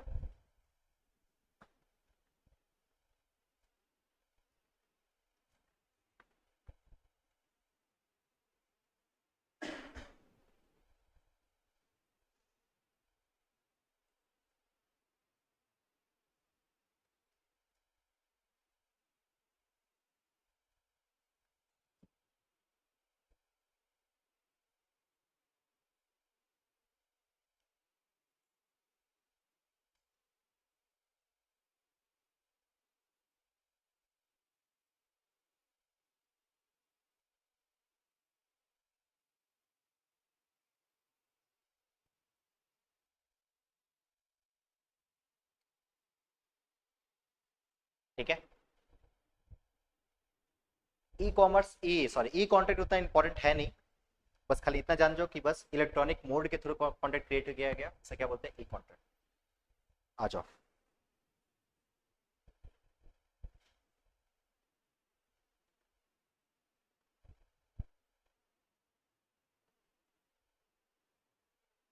परफॉर्मेंस के अकॉर्डिंग कॉन्ट्रैक्ट को दो पार्ट में डिवाइड कर सकते हैं, एक को बोलते हैं क्या, एग्जीक्यूटेड, एक को बोलते हैं क्या, एग्जीक्यूटरी।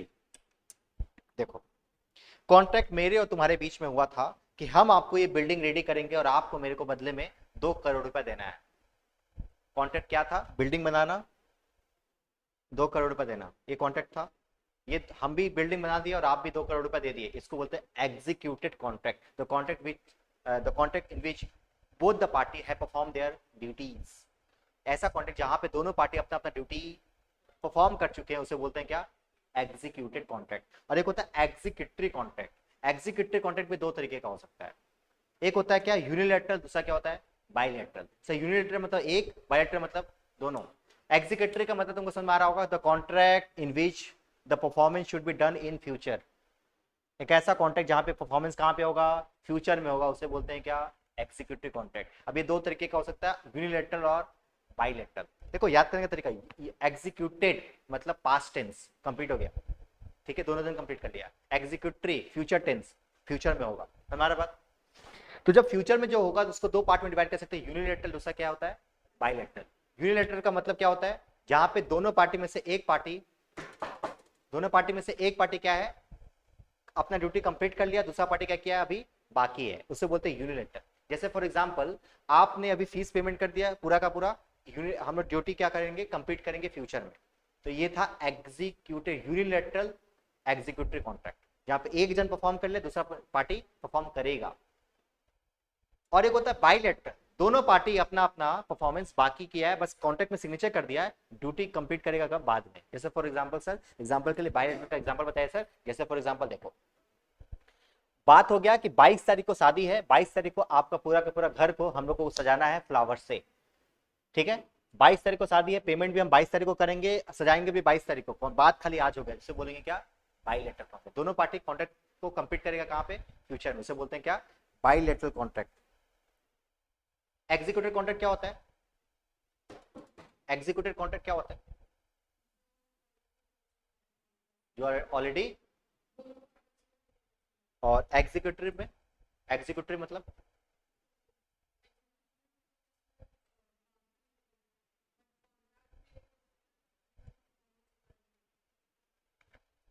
पढ़ो दोनों पॉइंट।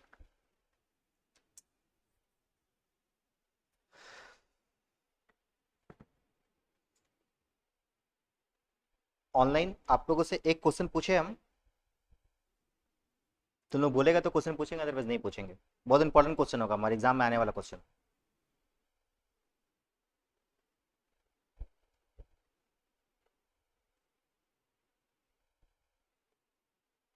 नहीं नहीं, सब रिप्लाई करेगा तब।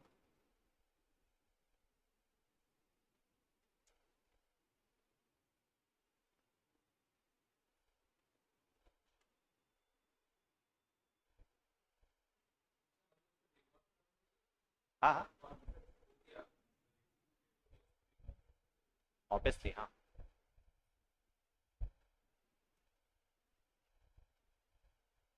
देखो एक एग्जांपल देखो, आप लोग से भी पूछ रहे हैं, ऑनलाइन से भी पूछ रहे हैं। मान लो एक कॉन्ट्रैक्ट बना था कि 5 फ्लोर का एक घर बनाना है, 3 तल्ला अभी तक बना है घर, 3 तल्ला तक बना है, और बात ऐसा है कि एक एक फ्लोर का पैसा मिल रहा है अपने को, एक फ्लोर बन रहा है पैसा मिल रहा है, एक फ्लोर मिल रहा है पैसा मिल रहा है। कॉन्ट्रैक्ट कौन सा है, बाइलेटरल यूनिलेटरल, ये कॉन्ट्रैक्ट कौन सा, बाइलेटरल है कि यूनिलेटरल है कि एग्जीक्यूटिव है कि एग्जीक्यूटरी है। क्वेश्चन समझ में आया हम क्या बोले, 5 तल्ला बनाना है, कॉन्ट्रैक्ट बन चुका है, एक एक तल्ला बनेगा, एक एक तल्ले का पेमेंट मिल रहा है। तो कॉन्ट्रैक्ट कौन सा है, बाइलेटरल है, यूनिलेटरल है, एग्जीक्यूटेड है, कौन सा कॉन्ट्रैक्ट है, यूनिलेटरल। सर आप लोगों का भी आंसर देख ले बार। अच्छा, यदि आप बाइलेटरल बोल रहे हो तो उसके पीछे रीजन कुछ एक्सप्लेन कर सकते हो तो करो। तुम में से कोई बाइलेटरल बोला क्या, बता के। अच्छा, यूनिलेटरल क्यों,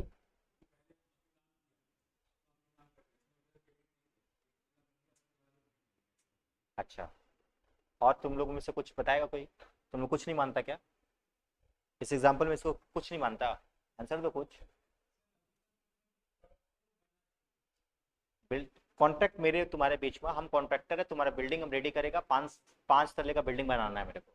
पर कॉन्ट्रैक्ट कुछ ऐसा लिखाया गया है कि एक तला बनाएंगे पैसा दे देना, एक तला बनाएंगे फिर पैसा देना, एक तला बनाएंगे फिर से पैसा दे देना, मतलब 3 तला बन चुका है, 2 तला भी और बाकी है। एक कॉन्ट्रैक्ट कौन सा, बाइलेटरल, यूनिलेटरल और एग्जीक्यूटेड। सुषमा रिप्लाई दोगी, ये कौन सा कॉन्ट्रैक्ट है, बाइलेटरल, रीजन।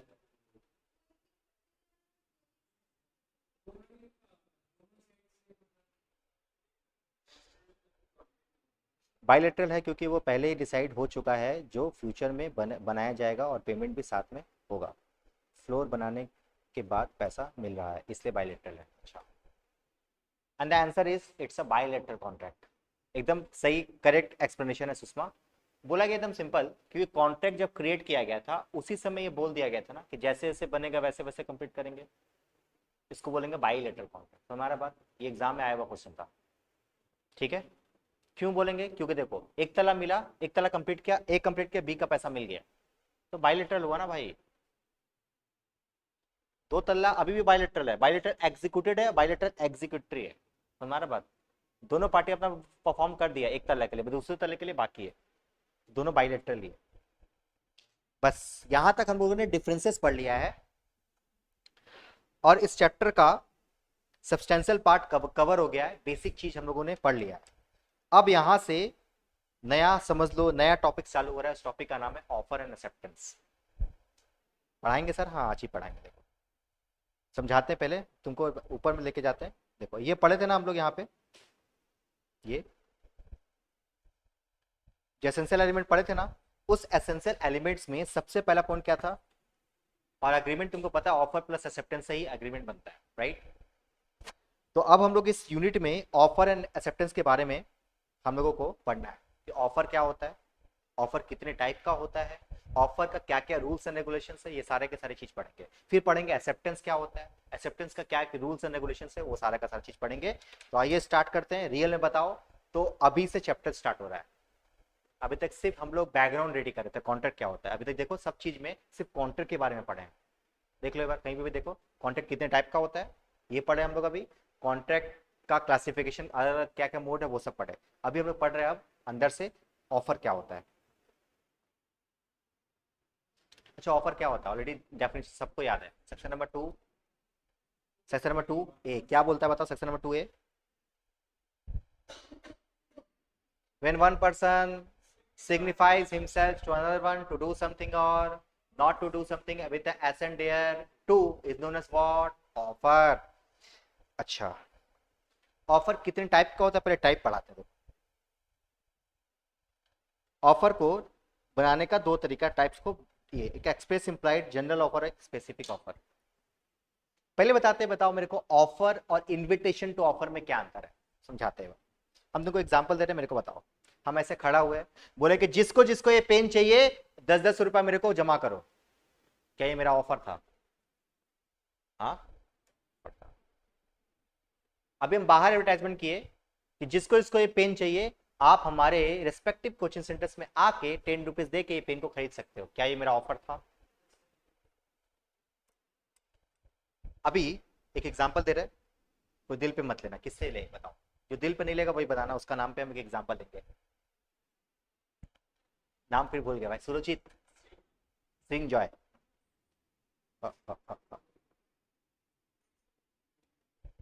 सिंह जॉय एक मॉल घूमने गया, मॉल में एक ड्रेस उसको नहीं होता है बाहर में डिस्प्ले में लगा हुआ रहता है, तो एक दुकान था उसके डिस्प्ले में एक ड्रेस लगा हुआ था।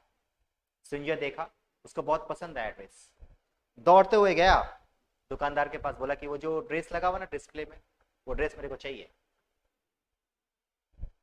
दुकानदार उसको ऐसे देखा, फिर देख के बोल रहा है कि देखिए भैया ड्रेस नहीं दे सकते। तो बोला क्यों?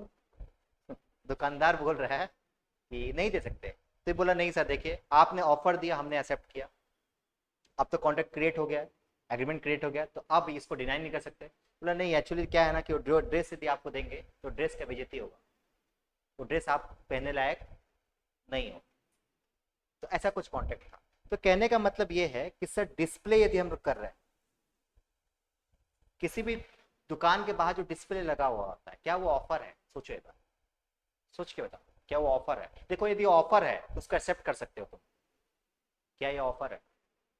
एग्जाम्पल नंबर 2, हम क्या किए, एक न्यूज़पेपर में एडवर्टाइजमेंट डाले कि सुनो जिसको जिसको ऑक्शन में बैठना है, यहां पे हम लोग एक प्रॉपर्टी का ऑक्शन कर रहे हैं, उस ऑक्शन में आके बैठ के आप इस ऑक्शन में अपनी इस प्रॉपर्टी को खरीद सकते हो। ऐसा होता है। हम क्या किए, एक नेशनल लेवल का जो न्यूज़पेपर है उसमें एडवर्टाइजमेंट डाले और बोले कि कोलकाता में इतना तारीख को इतना बजे यहां पे ऑक्शन होने वाला है, ऑल ओवर इंडिया से जितने भी लोग हैं जो इस एसेट्स को, इस बिल्डिंग को खरीदना चाहते हैं, वो बिल्डिंग खरीदने के लिए आप यहाँ पे इस तारीख को इतना बजे आ सकते हो। सृंजॉय क्या किया, दिल्ली में रहता है बेचारा, वो अपना टिकट वगैरह कटा के मस्त एयर टिकट कटा के आराम से यहाँ पे इंडिया में, यहाँ पे कोलकाता में आया और यहाँ पे होटल होटल में सब रहा 1-2 दिन। और जिस तारीख को आना था, मान लो 20 तारीख को आना था, 20 मई को, 20 मई को आना था, वो आया, आके देख रहे सब खाली है यहाँ पे। और हम न्यूज़पेपर पढ़ रहे थे, बोला सुनिए ना, न्यूज़पेपर में पढ़े थे कि यहाँ पे ऑक्शन होने वाला है। हम बोले हाँ, आज मन नहीं, तबीयत ठीक नहीं है मेरा, हमको मन कर रहा अगले हफ्ता करने का। बताओ ये क्या, ये ऑफर था न्यूज़पेपर में डालना? क्या ये ऑफर था? क्या ये एक्सेप्ट किया है? क्या ये मेरे ऊपर लीगली तरीके से केस कर सकता है कि आपने मेरे साथ धोखा दिया है, मेरा जो भी 15-20 हज़ार रुपया खर्चा हुआ ना आने जाने में, रहने में, तो सारा का सारा पैसा आपसे लेंगे? ऐसा कर सकता है क्या? देखो तुम लोग यदि बोल रहा है कि ऐसा कर सकता है, ये तभी कर सकता है जब ये एक्चुअल में इसको ऑफर माना जाए तो। ठीक है, तो तुमको 2 एग्जांपल, एक डिस्प्ले, दूसरा क्या, ऑक्शन के लिए जो एडवर्टाइजमेंट जाता है वो। तो खाली बस दिमाग में लगाना कि ये सब तुम्हारा ऑप्शन ऑफर है कि नहीं। थर्ड एग्जांपल देखो एक बार, तुमको क्लास 11 नहीं 12 में, क्लास 12 में एक चैप्टर पढ़ा होगा तुम लोग, इश्यू ऑफ शेयर पढ़ा है? क्या करता है कंपनी, शेयर इश्यू करता मार्केट में, आईपीओ इश्यू करता है बेसिकली, इनिशियल पब्लिक ऑफर। और उसके बाद पब्लिक लोग क्या करता है, इस कंपनी को खरीदने, इस कंपनी के शेयर को खरीदने के लिए अपना एप्लीकेशन अमाउंट जमा करता है। उसके बाद कंपनी डिसाइड करता है किसको शेयर देना है, किसको शेयर नहीं देना। याद है ओवर सब्सक्रिप्शन, प्रोराता या फिर रिफंड होता है ना ये। तो मान लो एक कंपनी का 10,000 शेयर बेचना है उसको, बट एप्लीकेशन आ गया 12,000, ऐसा पॉसिबल है? इसी को तो बोलते हैं ओवर सब्सक्रिप्शन। तो 2,000 एक्स्ट्रा जो शेयर आ गया इस कंपनी के पास, 2,000 शेयर को क्या कर सकता है, रिजेक्ट कर सकता है। अब तुम देखो इसमें से कोई एक बंदा था, बोला अरे भैया आपने ऑफर दिया था इनिशियल पब्लिक ऑफर आईपीओ, हमने उसको एक्सेप्ट किया, तो आपको ये शेयर हमको देना ही होगा। लॉ तो ऐसे बोलता है ना कि ऑफर प्लस एक्सेप्टेंस। ठीक है, अब देखो लॉजिकली सोचो ना एक बार, यदि हम तुमको बोले कि ये पेन जिसको भी चाहिए 10 रुपया लेके आओ, अब ये 10 रुपया नोट लेके आए, हम बोले कि नहीं नहीं तुमको नहीं देंगे, तुम्हारा शकल ठीक नहीं है, ऐसा बोल सकते हैं क्या? ये मेरे ऊपर केस कर सकते हैं ना, ये कर सकते कि नहीं कर सकते? क्या अरे सर ये कोई बात हुआ, शकल ठीक नहीं तो क्या ये पे नहीं देंगे? नहीं, क्योंकि ऑफर दिए थे, एक्सेप्ट हो गया, तो आपको कॉन्ट्रैक्ट क्रिएट होकर देना ही पड़ेगा हमको। तो समझ लो ये 3 जो केसेस तुमको एग्जांपल दिए, तीनों केसेस में यदि ऑफर मानोगे तो इसके अगेंस्ट में केस किया जा सकता है, बट यदि ऑफर नहीं मानोगे तो इसको अगेंस्ट में केस नहीं किया जा सकता। लॉ में देखो क्या बोला जाता है, देखो एक और पॉइंट है, समझाएंगे अभी। 4 ऐसे केसेस हैं जिसको हम लोग ऑफर ना मान के इन्विटेशन टू ऑफर मानते हैं। क्या मानते हैं बताओ? इन्विटेशन टू ऑफर मानते हैं। सर ऑफर और इन्विटेशन टू ऑफर में क्या अंतर है? देखो इन्विटेशन टू ऑफर का मतलब हुआ जो ऑफर को एग्जीक्यूट करने के लिए पहले किया जाता है। एग्जांपल देखो, ये जो डिस्प्ले लगा हुआ था, ये डिस्प्ले अपने आप एक इन्विटेशन टू ऑफर है कि भैया डिस्प्ले देखेगा कस्टमर, दुकान में आएगा। Invitation to offer, invitation to offer, offer दे रहा है, आजा आजा। अभी तुम देखो, अभी स्टैंड से गुजरो एक बार, 100 रुपए 100 रुपए 100 रुपए से चिल्लाता है ना, हाथ पकड़ के लेके चल जाता है। It's not offer, it's invitation to offer. आइए, लेके खींच के लेके चला गया। उसके बाद तुमको 10 तरीके का कपड़ा दिखाएगा, इट्स ऑफर, और उसमें से कोई एक चूज किया, उसे बोलते हैं एक्सेप्टेंस। हमारा बात, तो जो दुकान में जो डिस्प्ले लगा रहता है that is called invitation to offer. और उस डिस्प्ले को देके जब दुकान में हम लोग इंसर्ट किए, उसके बाद दुकानदार जो दिखाएगा बहुत सारा कपड़ा, उसे बोलते हैं क्या?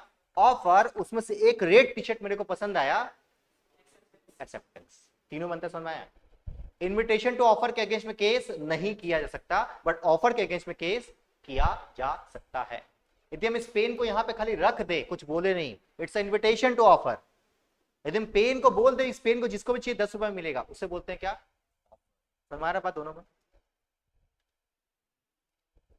वैसे ही ऑक्शन के लिए एडवर्टाइजमेंट डालना कि इतना तारीख को इतना बजे यहां पे ऑक्शन होगा, it is a invitation to offer. आइए, क्या प्राइस डिसाइड हो गया था वहां पे? नहीं सर, प्राइस डिसाइड तो ऑफर में होगा। होगा कि नहीं होगा? प्राइस डिसाइड कहां पे होगा? ऑफर में होगा।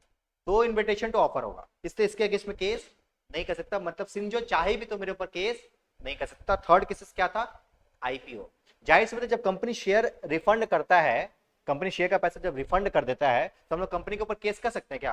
बेचना पड़ेगा? आंसर इज नहीं, because there is no offer, there is a invitation to offer. I hope invitation to offer, offer बनता है, समझ में आ गया होगा। एक और लास्ट पॉइंट है कि जैसे देखो, अभी मान लो हम बहुत सारा फ्रूट्स लेके बैठे हुए थे, ये मेरे पास आई, बोली सर ये फ्रूट्स कितने का दे रहे हैं? हमने 100 रुपया, ठीक है, बोल के चली गई। दूसरी दुकान में जाके पूछी तो बोला 120 रुपया। ऐसा होता भी होगा, जो बहुत इगोइस्टिक जो सेलर होता है वो बेचता नहीं है, मतलब होता है ना, जो जिस जिस सेलर का बहुत ज्यादा ईगो है, वो देख ले कि अच्छा कंपटीटर के पास गई थी, वहां पे दाम महंगा बोल रहा है, इससे वापस आई तो बोले नहीं नहीं 120 ही देंगे हम भी। ऐसा होता है, कुछ कुछ सेलर लोग, ऐसा होता है थोड़ा अड़ियल दिमाग वाला। तो मेरे पास जब वापस आई तो हम बोले नहीं 120 रुपया। क्यों बोले? क्योंकि पहले इसको 100 बोले थे तो मान ही नहीं थे। तो क्या उम्र पर केस कर सकते हैं कि सर आपने ऑफर दिया था, हमने उसे एक्सेप्ट किया? आंसर इज नहीं, because it's invitation to offer. मतलब किसी को प्राइस बता देना, प्लीज किसी को प्राइस कोटेशन दे देना, इट्स नॉट अ ऑफर। नहीं तो सोचो ना, एक बार कोई बच्चा मेरे से बस फोन किया, बोला सुनिए सर सीए फाउंडेशन पढ़ना है, कितना फीस लगेगा? ठीक है रखो, एक तो फोटो भेज रहे, रखे फोटो भेज दिया उसको, उसमें फोटो में प्राइस लिखा हुआ था। इन्विटेशन टू ऑफर है, क्या ऑफर है ये? इन्विटेशन टू ऑफर है। अब हम इसको दोबारा फोन करके, सुनना देखो पेमेंट कर दिया, तेरे को पेमेंट का फोटो भेज दिए हैं, अब तुमको खरीदना ही पड़ेगा मेरा शेयर, मतलब मेरा कोर्स खरीदना ही पड़ेगा। ऐसा कर सकते हैं क्या? नहीं, it's a invitation to offer. तो question conclude of the story ये बोल सकते हैं कि चार ऐसा कॉन्ट्रैक्ट होता है, जो चार ऐसा चीज होता है जो कि इन्विटेशन टू ऑफर होता है, बट वो ऑफर नहीं होता। चार क्या क्या क्या सर? पहला पहला डिस्प्ले, दूसरा क्या आईपीओ, तीसरा क्या ऑक्शन सेलिंग एडवर्टाइजमेंट, और लास्ट क्या प्राइस कोटेशन। चार चीज को क्या बोलते हैं हम लोग? Invitation to offer. It is not a offer. सब बुक में लिखा हुआ भाई, कुछ लिखने का दरकार नहीं है। आ जाओ,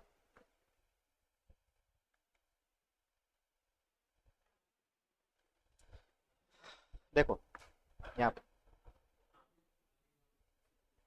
देखे देखे देखे देखे देखे देखे इन्विटेशन टू ऑफर का मतलब क्या होता है sir? A prospectus by the company to the public subscription, इसी को क्या बोलते हैं? आईपीओ। दूसरा क्या है सर? Display of goods. तीसरा क्या है sir? Advertisement auction selling. Last क्या है?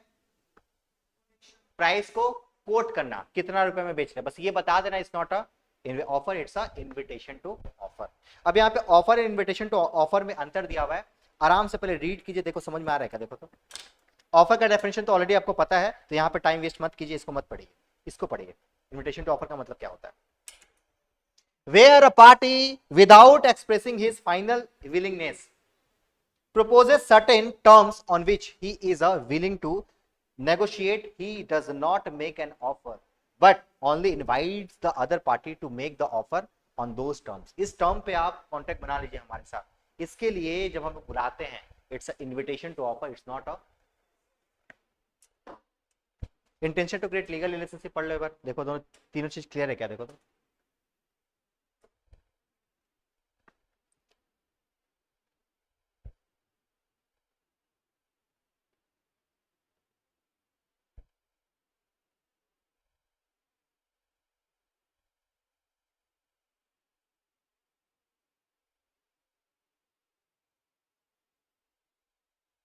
अच्छा, ऑफर पहले आता है कि इन्विटेशन टू ऑफर पहले आता है? देखो लास्ट पॉइंट यही लिखा हुआ है, invitation to offer is always an act precedent, मतलब पहले, और ये क्या होता है? टू मतलब बाद में, precedent to. Offer and invitation to offer में शायद अंतर समझ में आ गया होगा। यस सर, आइए, हम लोग अभी भी ऑफर में पढ़ रहे थे, ऑफर क्या होता है।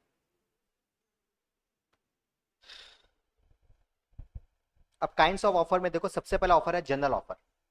यदि हम बोले, ऐसा खड़े हुए बोले कि जिसको जिसको ये सामान खरीदना है, आप चाहो तो हमारे साथ कॉन्टेक्ट क्रिएट करके अपना पेमेंट करो और ये सामान खरीद सकते हो, इसे बोलते हैं general offer. General offer is a offer which is given to the public.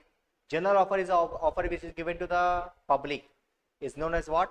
General offer.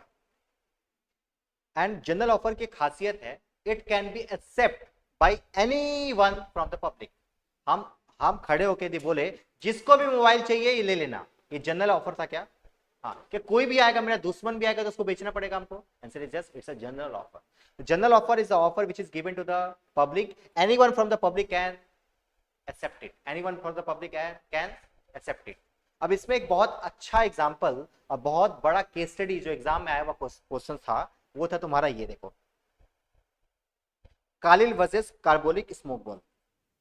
अब एक केस स्टडी में क्या हुआ था पहले तुमको समझाते हैं। देखो, एक कंपनी है, जो कंपनी एडवर्टाइजमेंट करवाया कि मेरा प्रोडक्ट जो भी यूज करेगा, मेरा क्रीम जो भी यूज करेगा, उसको कभी बीमारी, इन्फ्लुएंजा नाम का बीमारी नहीं होगा।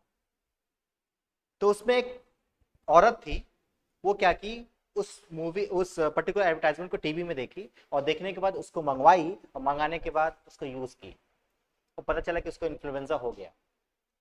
कंपनी के एडवर्टाइजमेंट में ये था कि आपको यदि इन्फ्लुएंजा हो जाता है तो हम लोग आप लोगों को $1000 देंगे या फिर $100 देंगे। अब उस लेडी का कहना है कि हम इसको यूज किए किए और हमको ये इन्फ्लुएंजा हो गया। तो मेरा क्वेश्चन ये है कि sir it's a general offer except by the public, हम भी एक पब्लिक का पार्ट है। जनरल ऑफर था कि कोई भी इस ऑफर को एक्सेप्ट कर सकता है, इसको यूज कीजिए, यदि आपको इन्फ्लुएंजा नाम का बीमारी हो गया तो आपको $100 मिलेगा, ऐसा बोला था कंपनी। तो हमको ऐसा हो गया तो क्या मैं $100 लेने के लिए रेडी हूं? यस, यही केस था तुम्हारा इस केस में। Carlill versus carbolic smoke ball. Carbolic smoke ball तुमको बताया राइट हैंड साइड में है, इसका मतलब क्या है, वो उसके ऊपर डिफेंडेंट है, उसके ऊपर केस हुआ है। कौन केस कर रहा है? कालिल।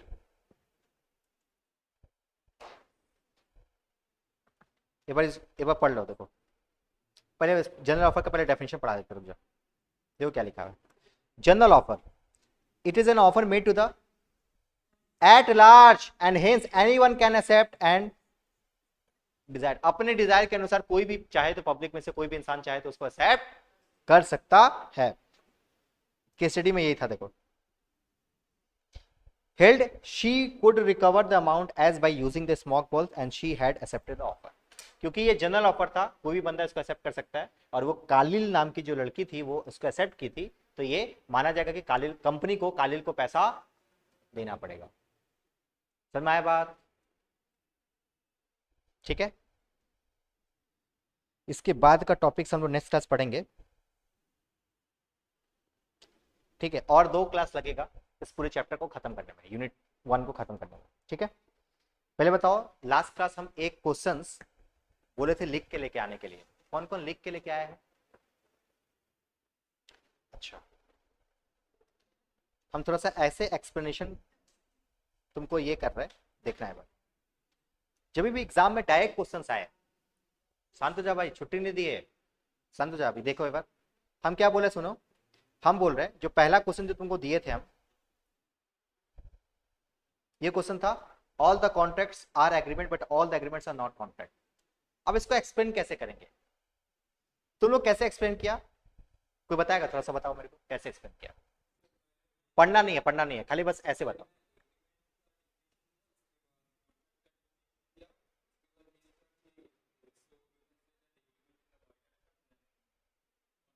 हाँ,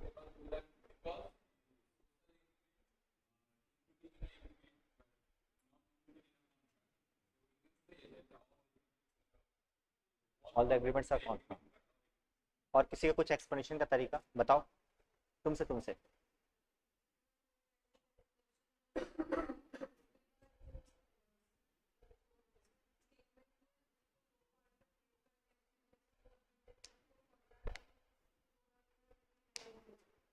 तुम्हारा कुछ explanation?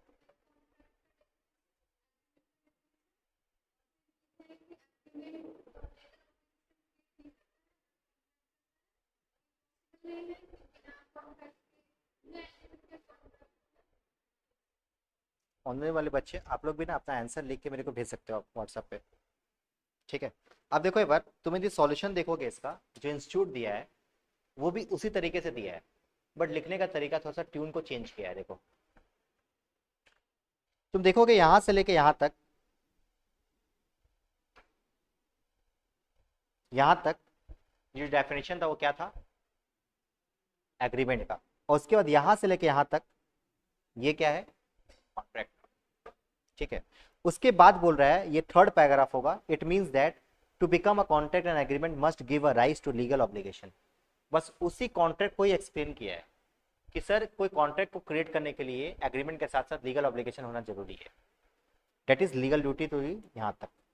If the agreement is incapable, कुछ उसी चीज को एक्सप्लेन करा, देखो एक बार पॉजिटिव वे में लिखा लिखा ना कि कोई कॉन्ट्रैक्ट एग्रीमेंट में लीगल ऑब्लिगेशन होगा तो कॉन्ट्रैक्ट होगा, एक एग्रीमेंट में लीगल ऑब्लिगेशन होगा तो कॉन्ट्रैक्ट होगा।